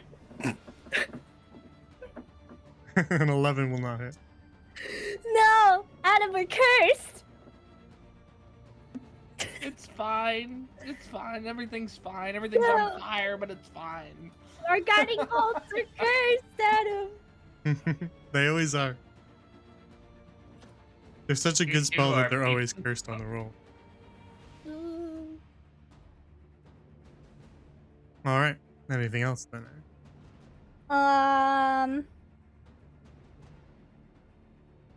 Let me see. I don't think so. I used my bonus action and my guiding bolt action. So I'm going to. This one. I'm so worried about this one coming after me. I'm gonna back up. The worms are a distraction. They're a distraction. Just we No. have to focus on the big thing. Yeah, but they're also gross. Have you seen them? They're so gross.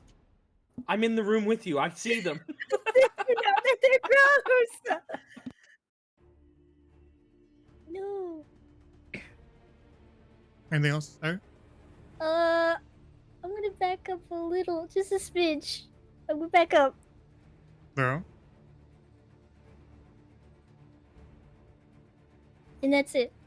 Alright. That'll bring us to the Nithalagu, who's going to first bonus action. Its eyes begin to glow, and so do the pustules on its back, No. as it's going to cast another spell. No. What is that? The ground beneath Adam's feet begins to glow, forming a wide circle. But that's all for that ability, for now.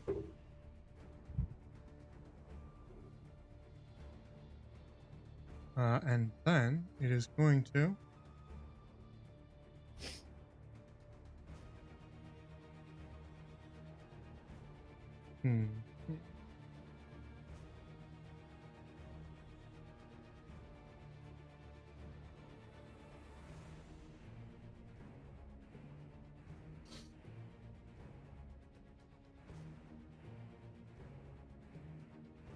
do we want to do? Let's do some measure.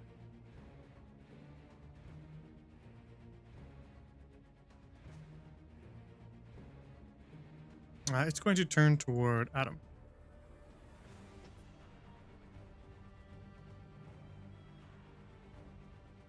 And it's going to use the ability Caustic Meteor, which is a hit roll.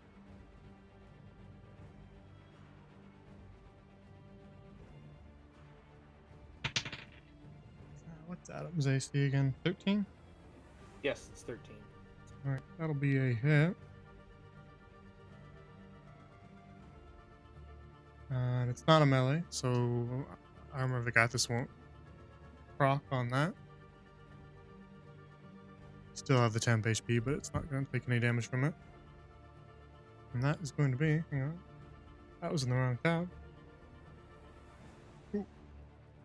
Hang on, I'm holding the wrong dice. We need a bigger one.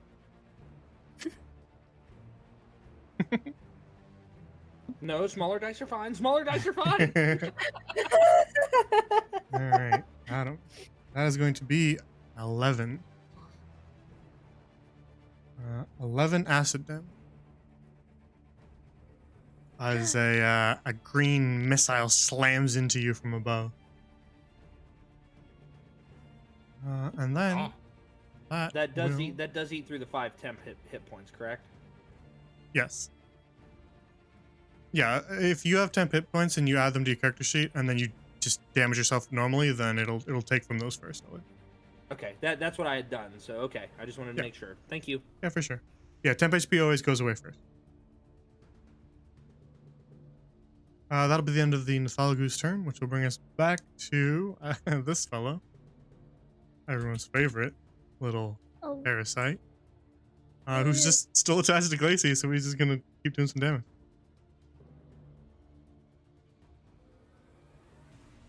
It's going to be another 4 piercing on Glacy.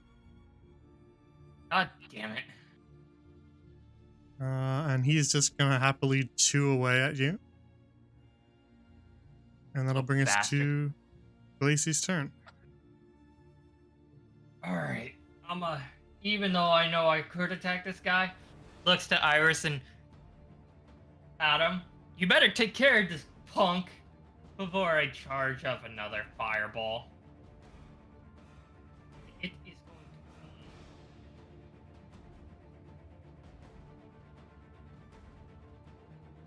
Drag it back on. Damn it.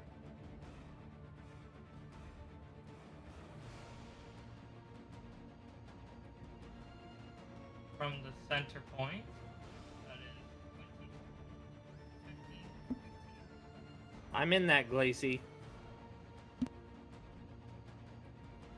Yeah, Adam is more in it than there. uh, How about if I move it up one? then they're not in it. But neither is Adam. If you, I'm pretty sure if you want to get those guys, you're gonna have to get Adam too. uh, Alternatively, you could just get one of them. If you want to get them both, you're gonna have to get Adam too. What do you guys think? don't get Adam. But at the same time, I could take a huge chunk of damage out of them. You can take a huge chunk of damage out of me if I fail. I mean, it's Yeah. fireball. It's taking a huge chunk even if you succeed. You could try to at least take the big one out and the tiny one that's about to die. So like this. Yeah. All right, we'll roll with that. Girl, deck save. Rolling for the Nathalgu first. You're 15, so that would be a success and a failure again. Burn, you little cretin. Imagine that the giant skittering bug is more dexterous than the tiny little tadpole. All right. Damage roll. What'd you get? The damage roll is... This guy's not making it no matter what. I don't think. He's done for. He's No, a crit- he'll be fine. He'll be fine. Poor Nah, little fellow's crispy got critter. a single hit point. Yes. He ain't making it through this one, even if he saved. Yes, 26. crispy critter. All right. Well, this guy's definitely toast. He's completely disintegrated. And the other guy took 13 damage, which Indeed is he still did. a hardy amount.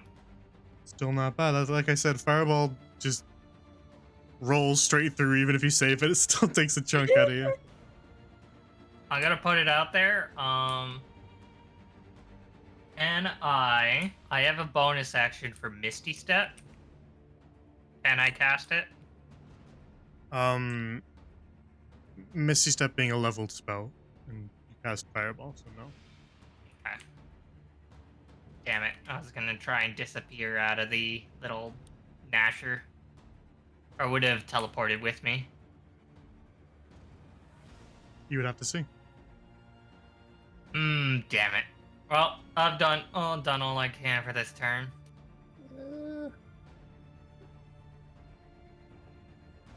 Girl. That'll bring us to. Uh,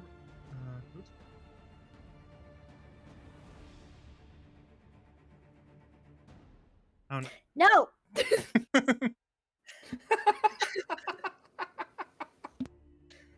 So it's gonna attempt to take a bite out of you, Ira.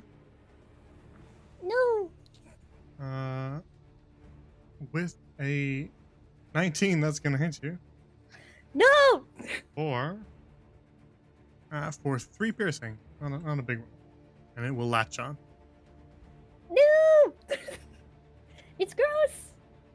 Let me just myself which ones are latched on. Let's do that.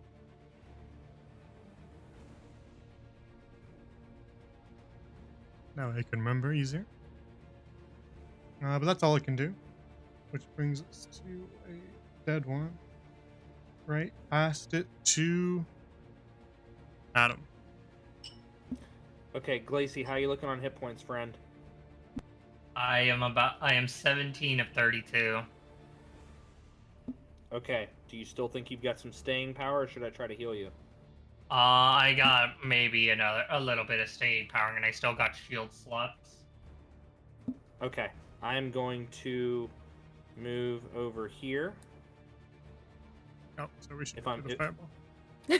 If I'm able to get out of the purple ring. I don't know what that purple ring does. Nothing interferes. Okay, nothing interferes. Okay, I'm going to move over there. And I'm going to go with an Eldritch Blast and hopefully hit it. Barrel. Aiming at the Nathalga. Yes, aiming at the Nathalgu. Barrel. I put 2 sets of fingers on either side of my goggles, and I focus a blast to try to hit it one more time. Barrel. 14? 14 hits. Fantastic. Just barely. Let's go. Get him. 11 points of damage. Very well. Your Eldritch Blast slams into the Nathalgu and kind of rocks it to the side. It digs in those barbed feet to hold still.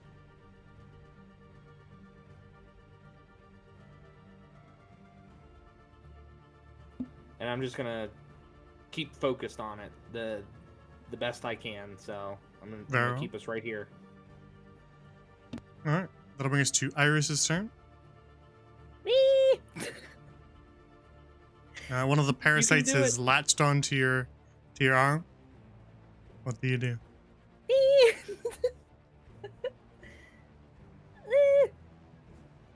Okay. What do I do? There's a nasty jelly bean on my arm, and it's gross.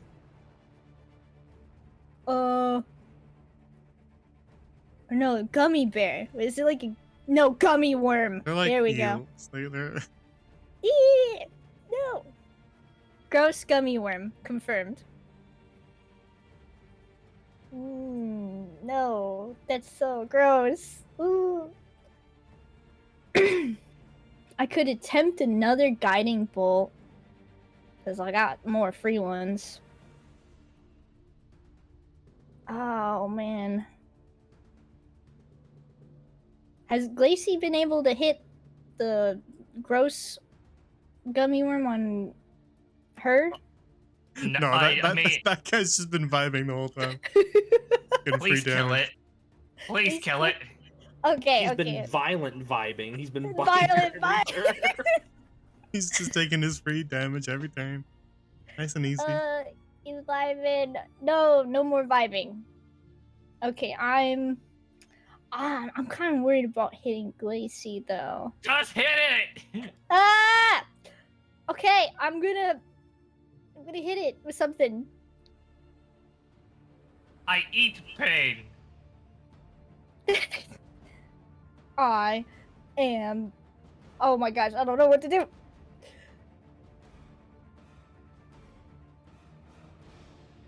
Okay, maybe if I cast frostbite on the disgusting little thing,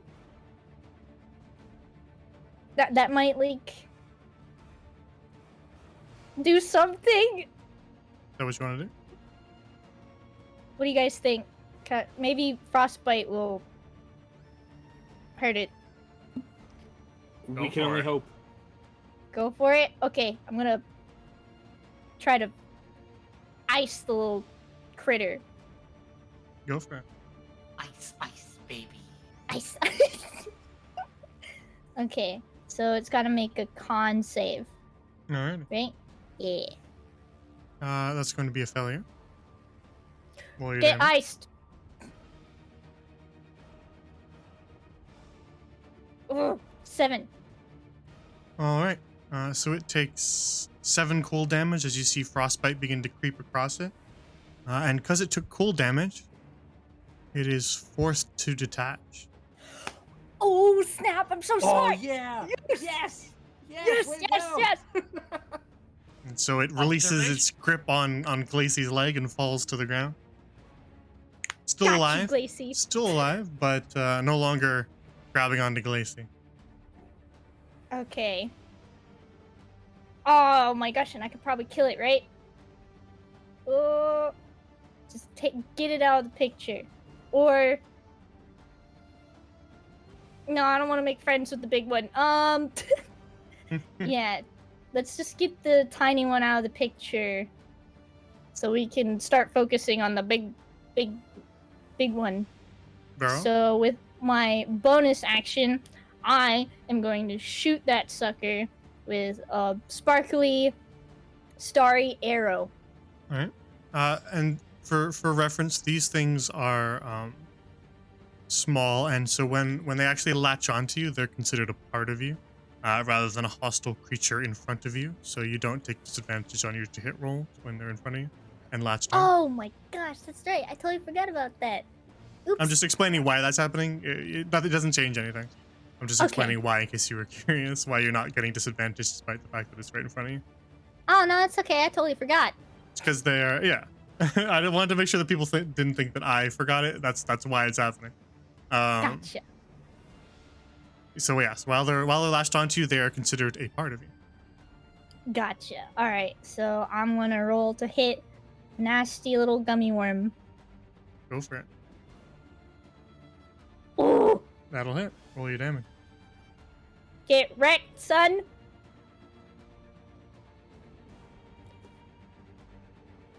$10. All right, you send a bolt of light streaking from your bow across, straight into that creature as it falls to the ground. It was trying to wriggle its way upright, but you just completely obliterate it with that bolt of radiant light, spattering goo across the stone floor as it explodes. That's right. That's right. That's right. There you go. All right. Am I still in this radius? I would consider you outside it. I am outside of it. Yeah. Okay. All right. I'm going to nod to Glacy since I decimated the little critter, Much appreciated. and now I gotta worry about this other little nasty critter on me. But that is the end of my turn. All right, no Yes. movement around. I'm out. You said I was outside of it, right? You are, yeah. Okay, yeah. I'm gonna stay. Hold on. Where is the ruler? Yeah, I'm gonna stay right where I am Girl. with this cute gummy worm on my arm. Then if that's the end of your turn, then we roll around to the Nathalgu again. No. So top of his turn, this AoE procs and activate. That ring of glowing light that was at Adam's feet detonates in a blast of purple light, not unlike the moonstone itself. Glacy, make a dex save. Dexterity save! Ooh, Nat 20! Nat 20! Let's go! Let's go! All right. Then you will only take. What was the dex?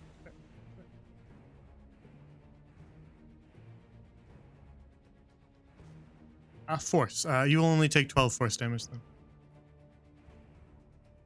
Nice. 12 force. 12 force. I am now critical. Good to Yeah, that know. would have Good to know. that would have outright killed Glacy if you hadn't saved. Well, knocked Glacy down, but you get my meaning. So that is just the top of the Nathalgu's turn. Still got a whole turn ahead of it. What shall it do? Nothing.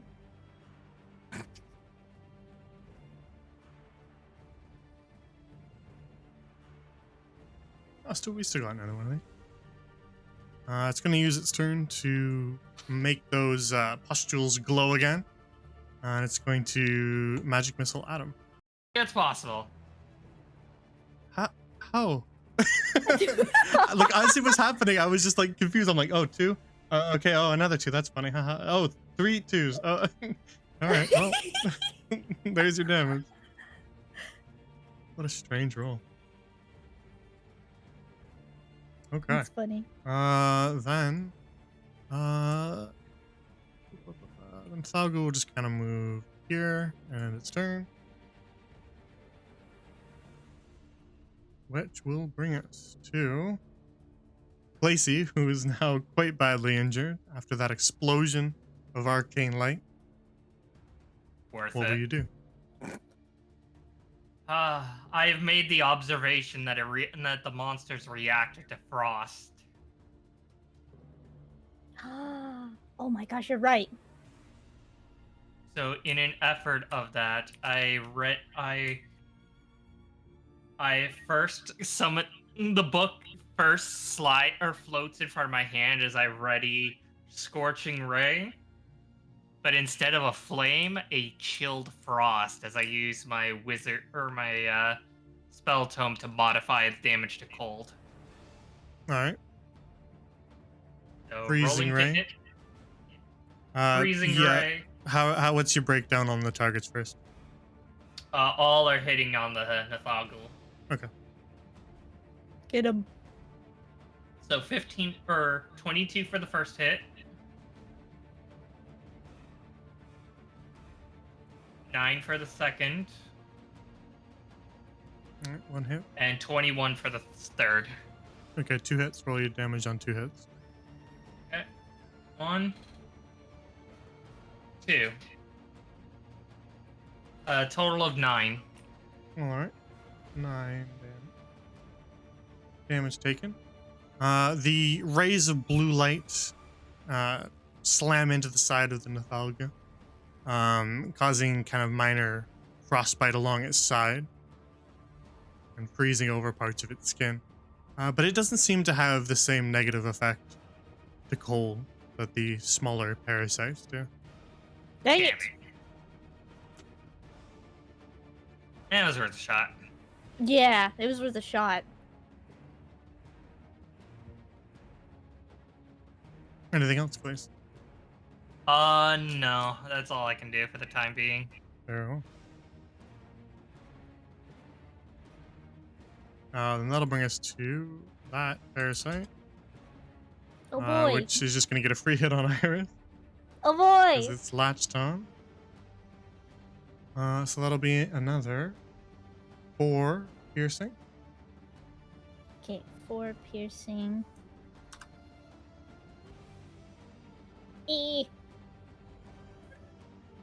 And it will stay latched on. Oh boy. My new pet. Isn't he New cute, friend, new guys? New friend. We can bring him home with us. Oh my goodness. Put him in a Alright. jar, shake him up real hard. That will bring us to the end of the turn order, to the end of the round, upon which the Nathalgu is going to use a lair action. Oh no. Oh, what is that? No. So, the Nathalgu shudders, and you see its eyes turn purple, and the pustules, all of them, begin to glow. And as the light swells on the Nathalgu's back, so too does the light from the moonstone crystals around the chamber. And it lets out a horrific screech that almost reverberates through the crystal itself. Oh boy. That can't be good. That's not good.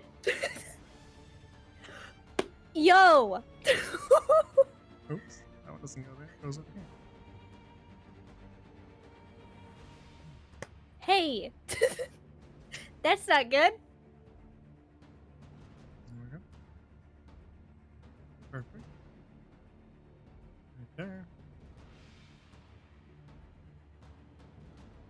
All right. That's the end of the lair action. Ooh. No damage. Not yet.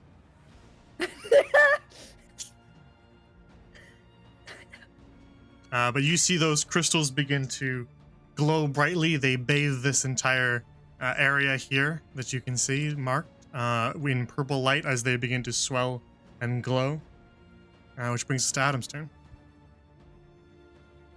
Okay, when I see everything glow, that seems bad. So I'm going to run past Glacy to about here. But as I run past her, I cast her a glance as like there's like this anime-ish glint off of my goggles, and I tell her we can't fall here.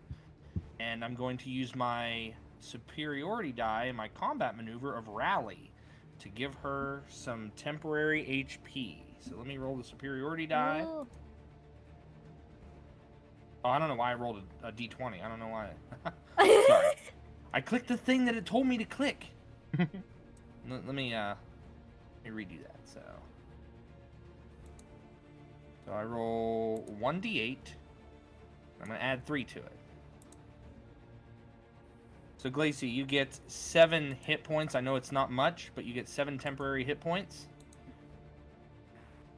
Better than nothing. And as I move to here, I'm going to blast the Nathalgu with a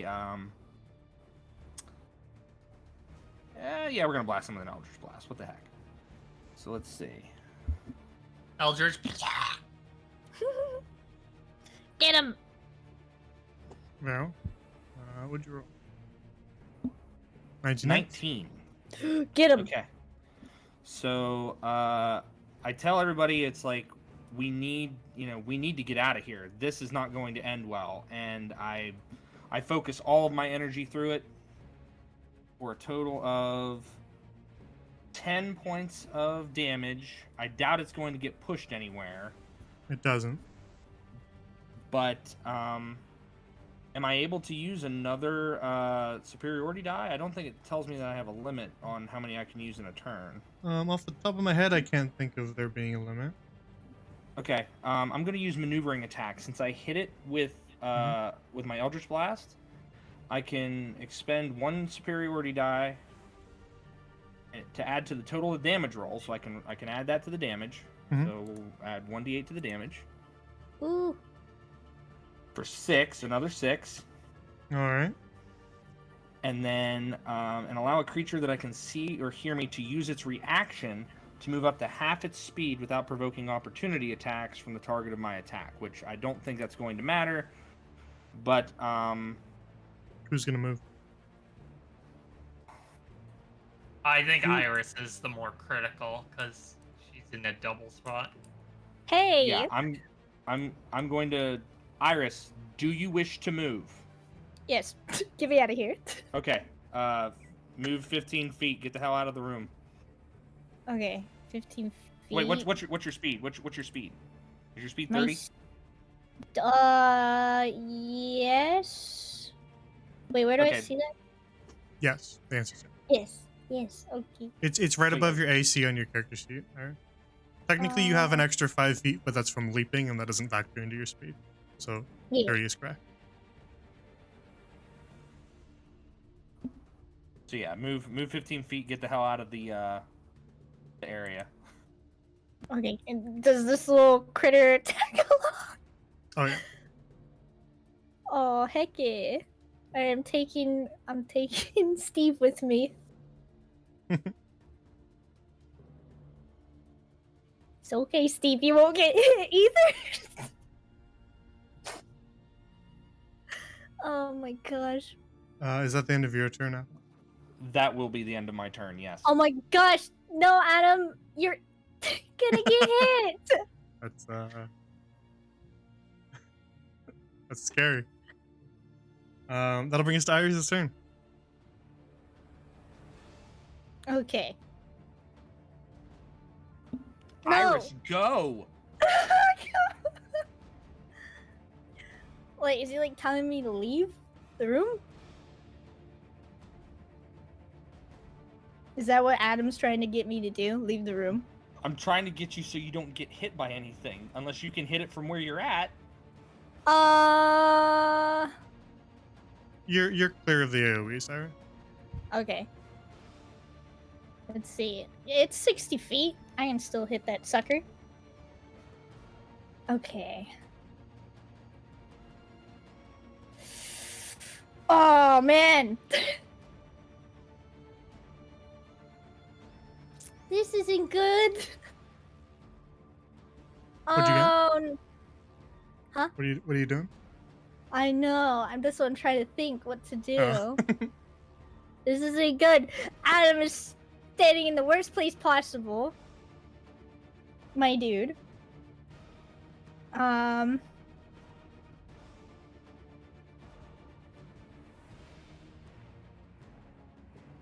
Okay.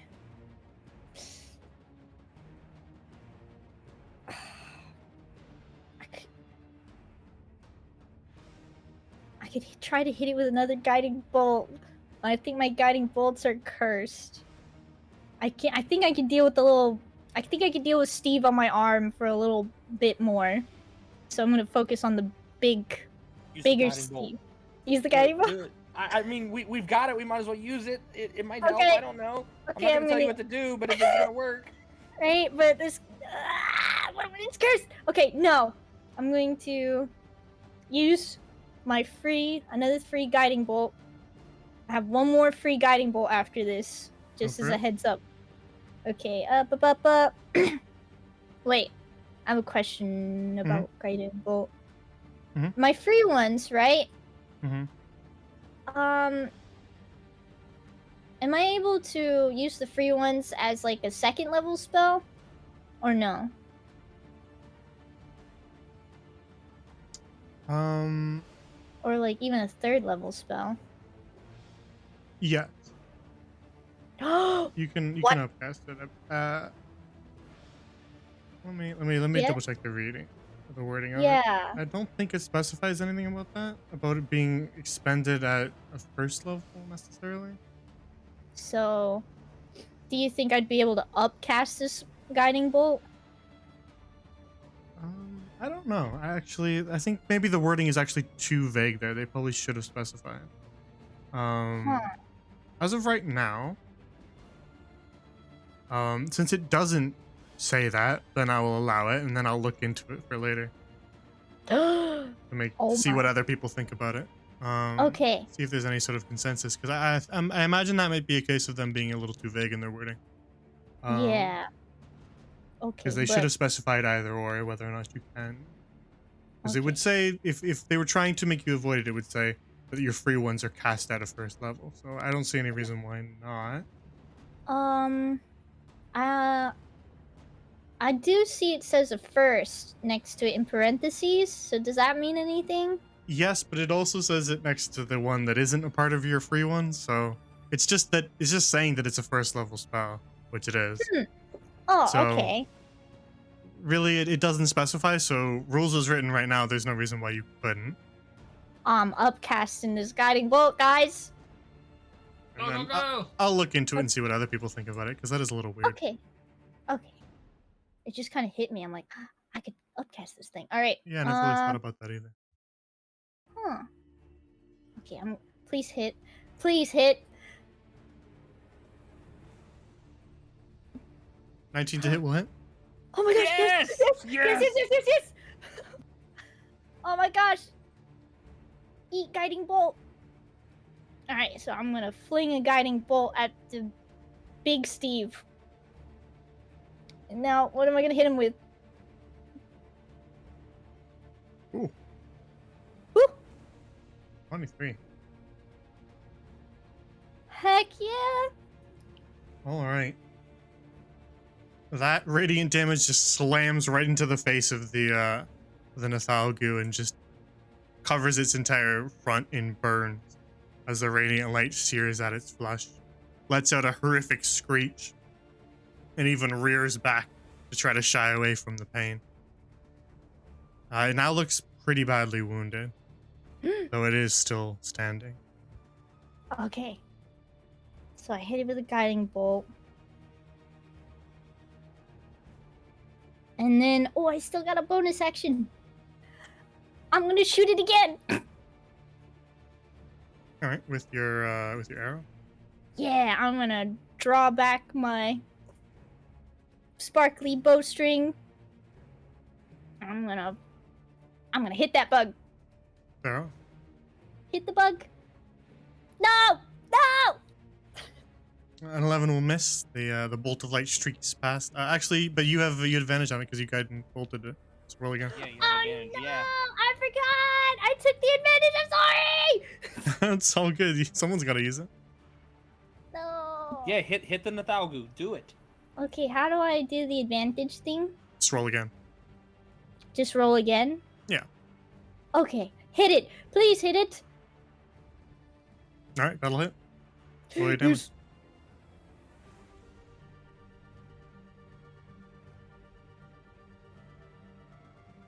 Okay, I hit it with a 7. Okay. It takes another dosage of radiant damage. Clearly not happy about that.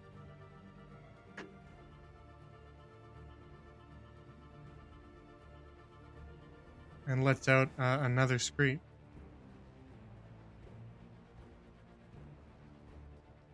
Come on. We It's gotta kill him. still wounded, but it is still alive. Though it does not look happy about all that damage it just took. Is that the end of your turn? Yupper do. That's I all think I that's- can do. Yeah, I think that's pretty much all you can do unless you want to do any running around. Hmm. Probably not. Yeah, I don't think so. Can I at least... Oh, sorry. Go ahead. I was gonna at least call out to Adam and Glacy. You guys have to move! Because, you know, Fair enough. those crystals are looking kind of spooky. That'll bring us to the Nathalgu, who, again, is an intelligent creature. It recognizes who just did that damage to it, and it's not happy about that. No! Leave me alone! So it's going to focus its attack on you. No! What would you done? It It needs is to going die! to- it's going to look right at you and use a mind test on you again. Mine. so- What? Make an int save. That's what I mean. Int save. Okay, don't fail me now. Int save. Ah!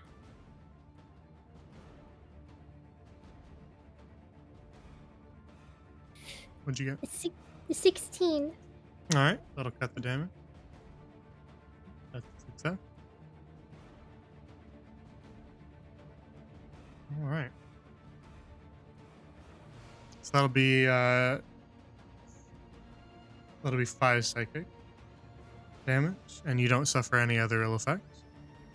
Okay. 5. Okay. All right. Which will end the Nathalgu's turn and bring us to Glacy's turn. All right. Glacy, you Just- gotta move. Just to double check, I can use a level spell and a cantrip together in one turn if it was if one of them was a bonus. Yes, you just can't use 2 level spells in the same turn, even if they are action bonus action. Okay, I do use another second level spot to cast Misty Step All right, to move Where are you myself teleporting? all the way over there. all right. Yeah, that's a lot better spot. Even though I'm kind of dangerously far away. Actually, can I put it right beside Iris right there? Yeah, you'd be out of it.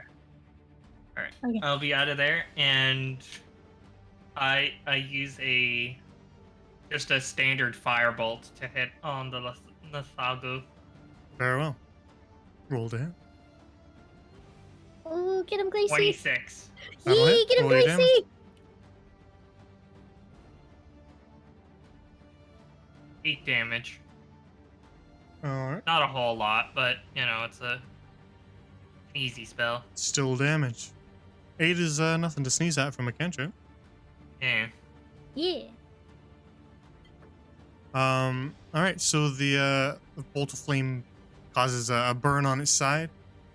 Thalgu still looking pretty damaged, still looking pretty alive. Needs to Anything be else, unalive. Glacy? Uh, Ooh, Steve. That's a naughty gummy worm. Reconnected? Cool. I'm kind of just Oh. ignoring that it's disconnecting and reconnecting. I Oh, apologize, man. chat, for the annoyances. I'll get it fixed after this stream. I really thought it was just like a one-off issue on Friday, but apparently it's not. So now I will fix it. So that'll be another 3 piercing for Iron. Okay, 3. Oof. And then it's just gonna stay latched onto you, so that'll end its turn, which will bring us to the end of the round.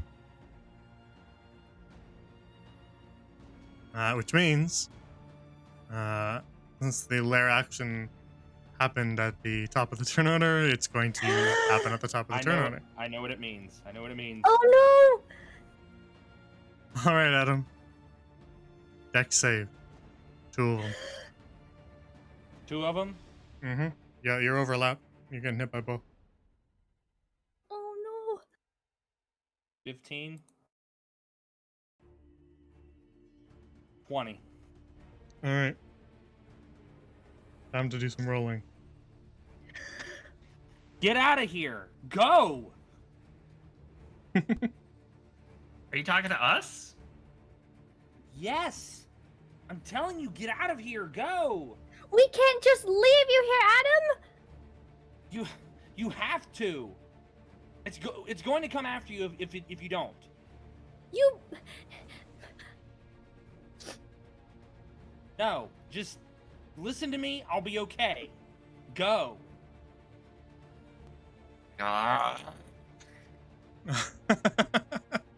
But will he be okay? Glacy, may I grab Iris to get the hell out of there? On your turn, you may. Okay, that is what I plan to do. Adam. Cut in half. That is going to be. That is going to be 26 force damage Okay. total Uh, from the 2. that'll work. So the swelling of purple light reaches its peak and then explodes in a flash of color as you two, Glacy and Iris, you're forced to shield your eyes from the light. And as the light fades and you open your eyes once more, Adam is face down, motionless on the floor. Adam, no! I'm down. Yeah. So that'll bring us straight to Adam's turn, like it does say. Unless you roll a 1. Don't roll a 1. Don't roll a 1.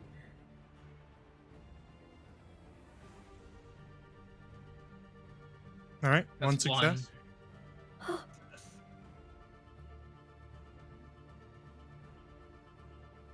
That'll bring us to Iris's turn. Iris, everybody is pretty wounded. Adam, the most so. What do you do? Oh my gosh. Okay.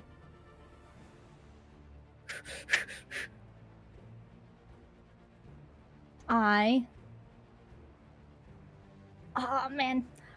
Yep. I gotta switch starry forms. And that uses a. He uses a charge and a bonus action to do it. Oh no. Okay, hold on. What am I? healing thingies. My healing thingies are bonus actions though, so I wouldn't be able to shapeshift and heal, right? You might have a. You have cure wounds, Here. which is an action. I'm blind. Okay. The only difference is with cure wounds, you have to be within 5 feet of Adam to do it. You'd have to touch him basically to cure wounds him, but it does heal a bit more. Iris, we are not in a position to get back in the fray. When I say everyone's wounded, I'm including the Nathalgu. Everybody's pretty bad. Oh, turnips. Oof. Okay. Oh my gosh. We may have to suck it up here and get some reinforcements. But we can't. We can't leave Adam here. Do you think I want to? Do you think I want to?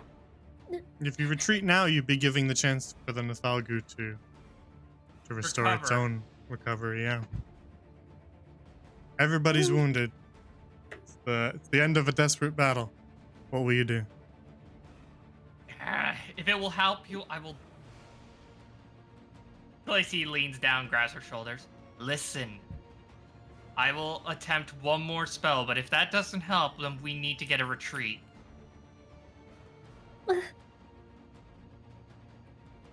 Okay.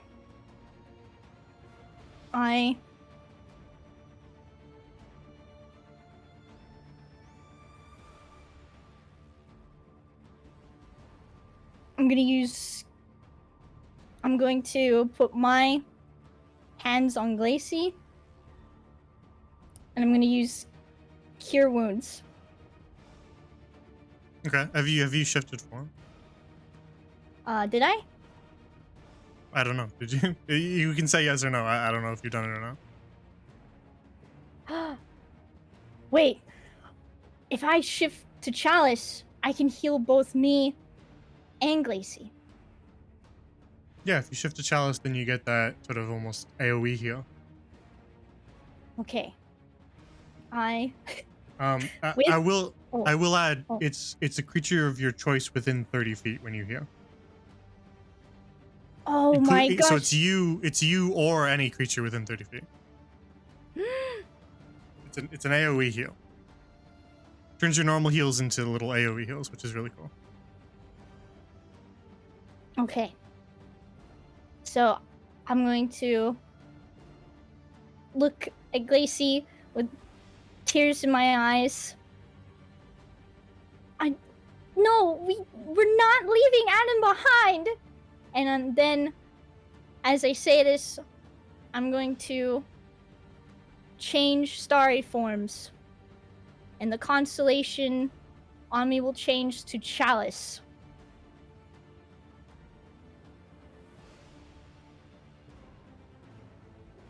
Very well. What do you do next? I'm going to first use Cure Wounds on Glacy. Wait. Yes. Okay, yep. I'm gonna first use Cure Wounds on Glacy. All right. Place a hand on Glacy's shoulder and, well, maybe that's a little high up. I kid. You touch Glacy's arm and roll your healing. Ooh, please heal a lot. I'm gonna cast a 3rd level. Heal a lot, please. Very well. Roll your 13. healing. 13. Glacy, you restore 13 hit points. As your wounds begin to close, you feel the pain subside, relief washing over you, and then as that radiant light envelops you, Glacy, you see it just arc across the cavern, kind of moving from point to point like a constellation. Where does it arc, Ira? Over to Adam. Very well. The light arcs over to Adam and envelops him too. How much does he get to heal?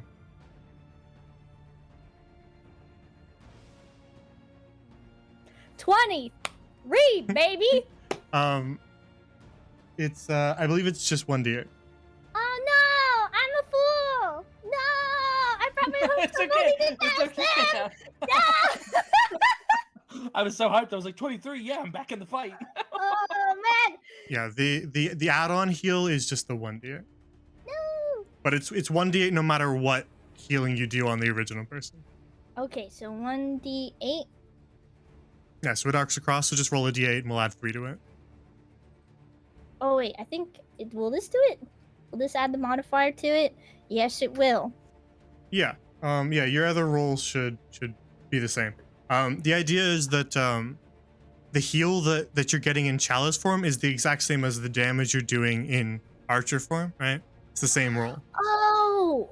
And so all you're doing is you're shifting where that radiant energy goes. Either it's going to hurt somebody or it's going to heal somebody. You're shifting and changing it into a new starry form. Gotcha. But it's the same roll. All right, so Adam heals for 7 hit points, and face down with stone and gravel on your cheek, you awaken rather rudely back in the middle of this fight. Get your ass up. We're out of here. Working on it.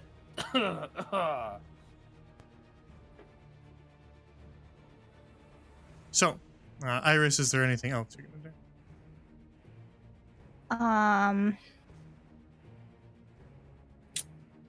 Let's see. No, I think I used both bonus action and action, so I'm good. Vero? I'm just relieved to see Adam up again. That'll bring us to the Nifalgu. What does he got? What does he got? No, he's got nothing. I gotta see what he's got left. He's used a lot of it. Just like you guys, he's expended some stuff, so I gotta see what he's got left.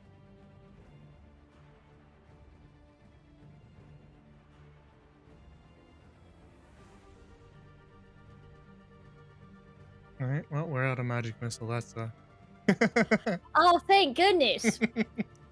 Oh Lucky you boy. Alrighty. Well, first things first, we're going to screech as it sees you guys begin to move away from its chamber. It wants to chase its prey down. But it's moving through that difficult terrain, so it can actually only get that far. Yes! Ah, suck it, stupid bug! As it is forced to crawl across those spikes, it slows its pace and doesn't reach at him. So as it kind of draws to a stop, it's going to cast. Yeah, we got one of these.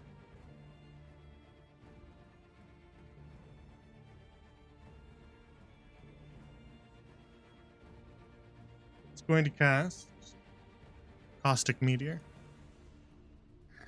On. on Iris.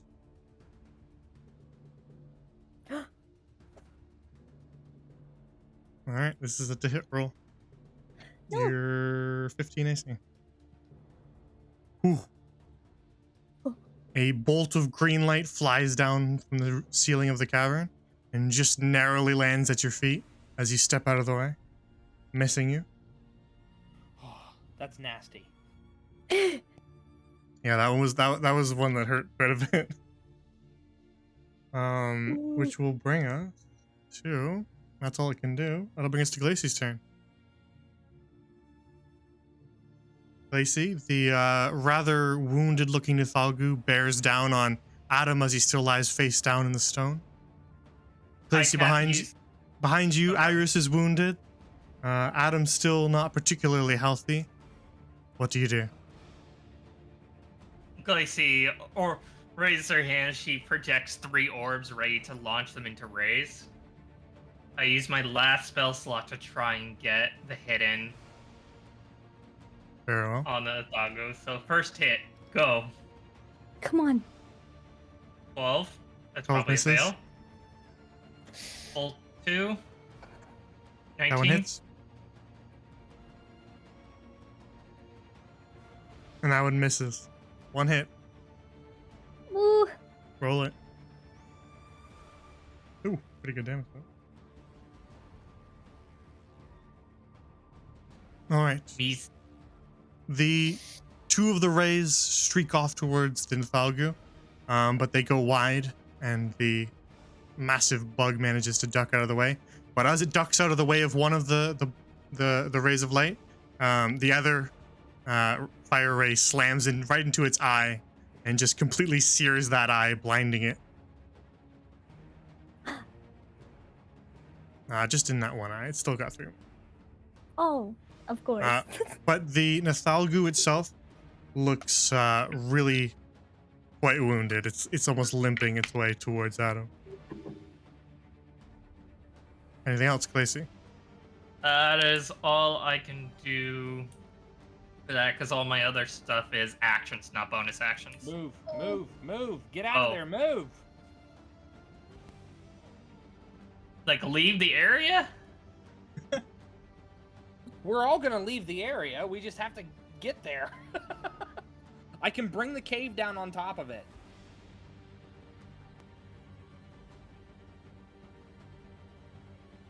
Anything else, Clacy?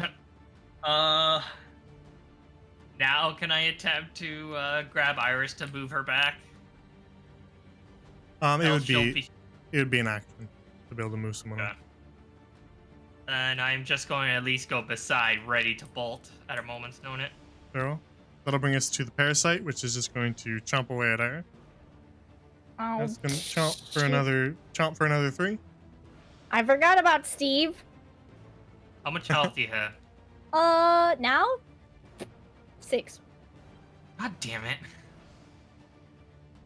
So that will bring us to Adam's turn. Okay, so they're moving, correct? Yeah. Am I prone or am You I are. like? Okay. You're face down, but that's the same thing. Okay, I'm going to. What does it take? Half my action to stand up? It takes half your movement. Half my movement. Okay. All right, so I'm going to stand up. I'm going to back up to about here. I can see Iris, correct? You can.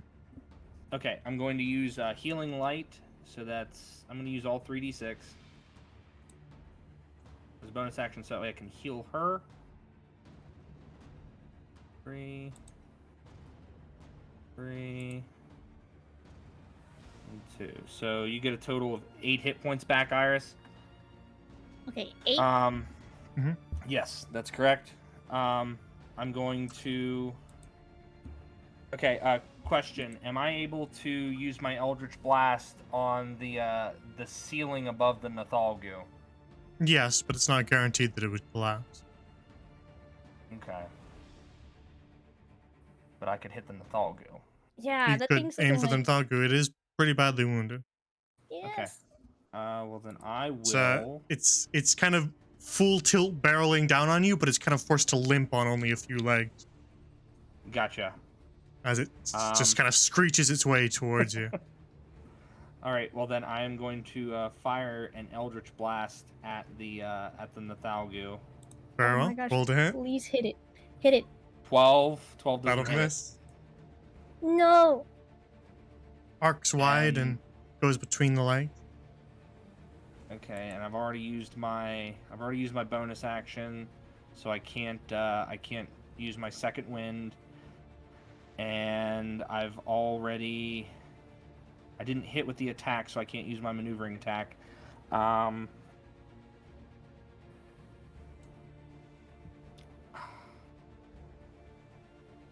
I don't want it to come after them. I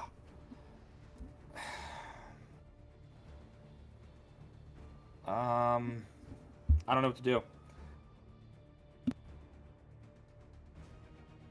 I still have movement, but I used half my movement to get up. It's barreling towards kind of the whole group, but you're obviously the first in line. Yeah, I'm in the way. I'm gonna stay in the way. Go. We have to get out of here. Go.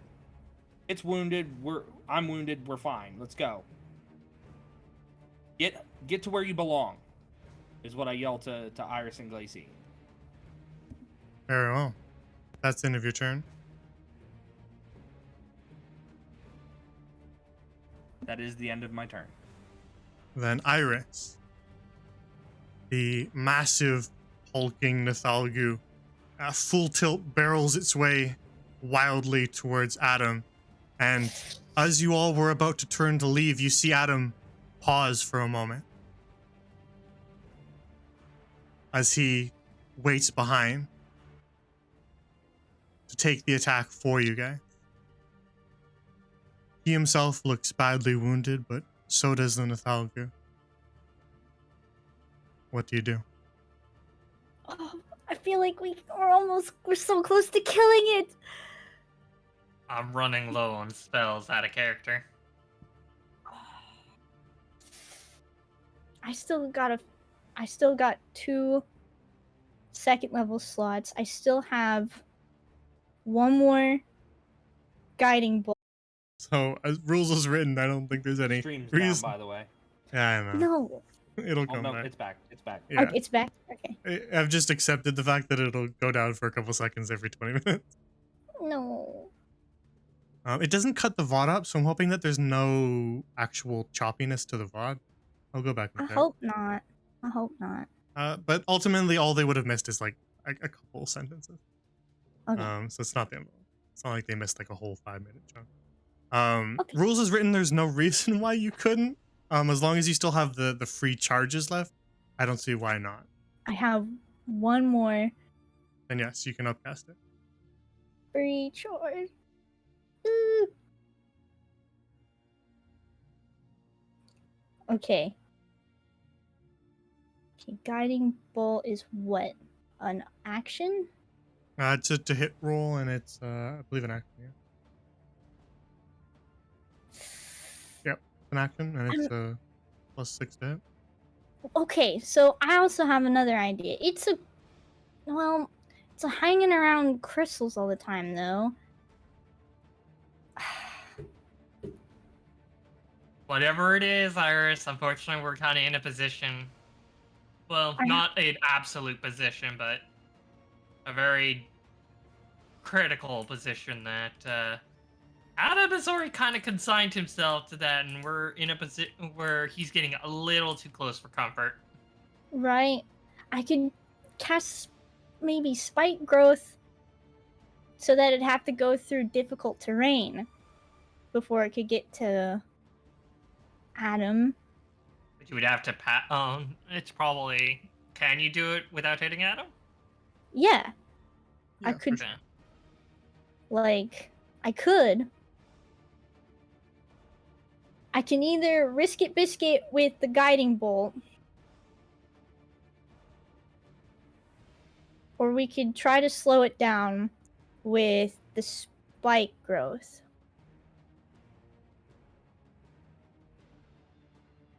It's up to you, Iris. Both are good ideas.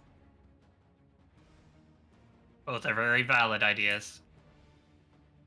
They're Yeah. good ideas. Go with your heart. What does your heart tell you? You might not like it though. Because if I can hit it with the guiding bolt, I'm thinking maybe we could kill it. Because it looks like it's on its last leg.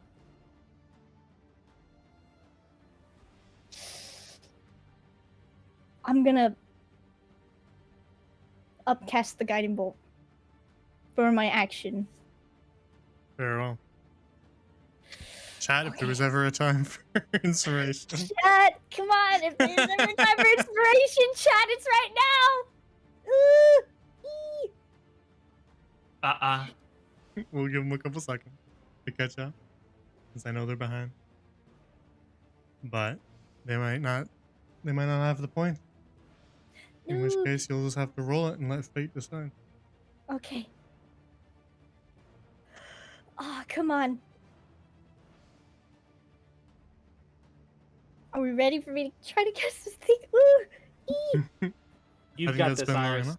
You can go You for it. got it. If they do it in the next couple seconds, wait. Ooh, not needed. Oh, let's go. Let's go. Okay, I hit it, right? So You hit it. Adam, as you sort of turn back to face the Nathalgu head on, to face its charge, just as it barrels down right over top of you, over your shoulder streaks this bolt of radiant light. Roll your damage, Ira. Roll your upcast damage. Make sure you roll that one. Okay. Kill it. Kill it. Kill it. Kill it. I rolled a 22. Kill it. Kill it. 22.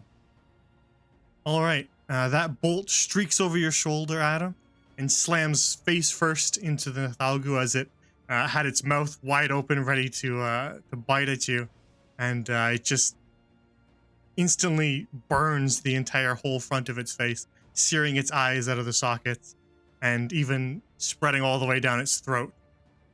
And so as this Nathalgu charges at you, it's slammed by this bolt of light and it falls to the ground and just slides limp at your feet. I let out the biggest sigh as my shoulders untense. It kicks up a cloud of dust as it slows and stops just a couple inches away from you.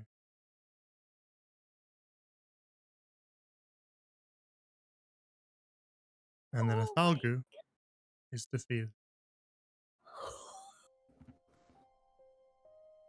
The light glimmers from behind my goggles through the smoke as the dust clears, and I take another deep exhale and I just like collapse onto my ass.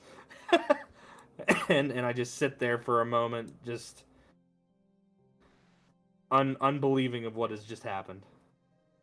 Iris, as the Nathalgu collapses, the parasite still latched onto your arm lets out a screech as it just wriggles and squirms, and then it detaches from your arm as it just slowly withers into a black husk. Steve, no! We were gonna put you in a jar, Steve.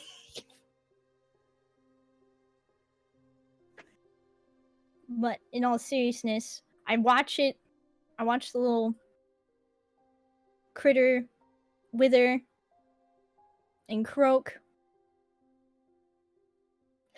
And I'm gonna run over to Adam and hug him and cry. Watch. It still hurts. Sorry. I reach up with my hand and I pat her on the head. It's like, you did good. I was so scared we were going to lose you, Adam.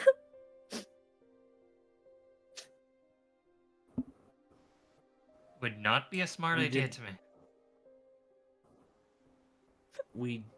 We had to do what we had to do, and I couldn't let the two of you get caught up in anything. You've got places to be. You've got homes to go back to. Glacey's wanting to start a new life here. I don't have that. So it just kind of made sense.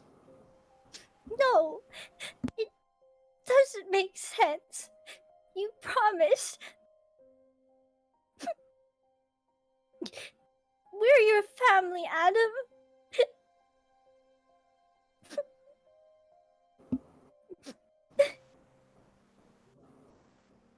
A single tear, you see it go down from Adam's goggle, like down the side of his cheek, and he rubs it away with the dirt and everything else, and he just kind of he gives a half nod and a smile. I see that. I think I know that now. But I still have to look after you guys.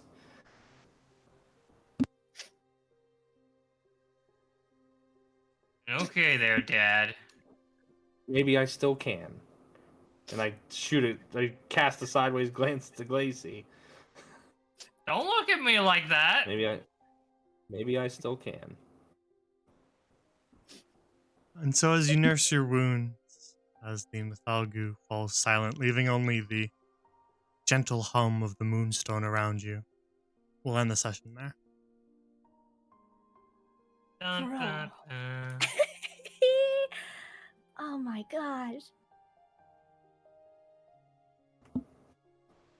Wow. Oh my gosh. Oh, I had to stand in the way. There's no way I could let you guys just like get bowled No. over like that. Oh my gosh. Oh my gosh. I was so terrified I was gonna hit it, dude. Oh my gosh. So for reference, the Nathalgu had like 6 hit points left when both Glacy and Adam were firing at it and missing. Oh my It god. was very close. Anyone could have We're ended heroes, that, guys. We're heroes, Oh. guys. but Oh the my the gosh. absolute last opportunity before it reached Adam was Iris, so it really came down to the wire. I felt it, dude. Oh my gosh. That was so intense. Oh man. All right. So, just off the top of our heads to get the bookkeeping out of the way, is there anything that interferes with next Monday? I don't think so. As I said, I'm moving Saturday, but I should have everything set up as internet and all that is all set up over there. Woo. Alrighty. If anything changes, let us know, and we can always make some adjustments. Yeah. So yeah, we'll pencil it in for next week, 7 p.m. Eastern, for some more Beyond the Eye. We're getting down to the wire, so might be the last session next time. Oh no. Ooh. It's so good though. I don't want it to end. I don't want Me it to end, guys. either. All good Not things to- must come to an end. No. We have to be better than the TV shows that just drag on for seasons and seasons and seasons. No, we don't have to. Alrighty. So, to let you guys run early, in case you need to, you can tell everyone where to find your channel. Let me double check that the stream's not down before we do it. Starting with Glacy. As usual, I am at Sorceress Glacy on every social media, though with the Twitter debacle going on, there may be one less one, but we'll see. Alright. And next is Rika. Sup, cool cats. You can find me on Twitter. Rika35 does art. Twitch, Rika35, and YouTube, which is also Rika35. Very well. And last but not least, Jotun. Val, hello everyone. It is I, your boy, Jotun Redwolf. You can find me here on twitch.tv at twitch.tv/Jotun Redwolf, or you can find me on Twitter at Jotun Redwolf CH. Very well. So if any of you do need to run, you can do so. I'm just going to wrap up the stream for everyone. So if you guys want to find me and any sort of scheduling changes, then you can follow me on Twitter at GrandLorian, as it's spelled here. And if you want to join our Discord and see all the lovely art and the questionable quality shitposts, and join the Discord. Oops, I accidentally added a thing when I hit enter. I gotta post art. Yeah, join the Discord there at that link. If you want to get caught up on old sessions of maybe this campaign or one of the other ones, check out the archive on YouTube. All the VODs go over there after they're here. So if you can't find it here, check it out over there. If you want to learn more about the living world that all my campaigns take place in, check out the World Anvil at that link for information on actions, deities, kingdoms, continents, all the kind of stuff that all exists within the living world. You won't find too much about this campaign, because I haven't added it yet. This is sort of the new, I guess, expansion pack. So eventually it'll get up there. But if you want to learn more about the places where all these guys come from, that original place that they were warped away from, then you can read there. That's all the links that I have. Actually, can I show the art on stream? I like to show the art on stream. Can I show you a little piece of it? Sure, you can show my art. Or is that what you're talking about? Yes. It's so good. It's so good, guys.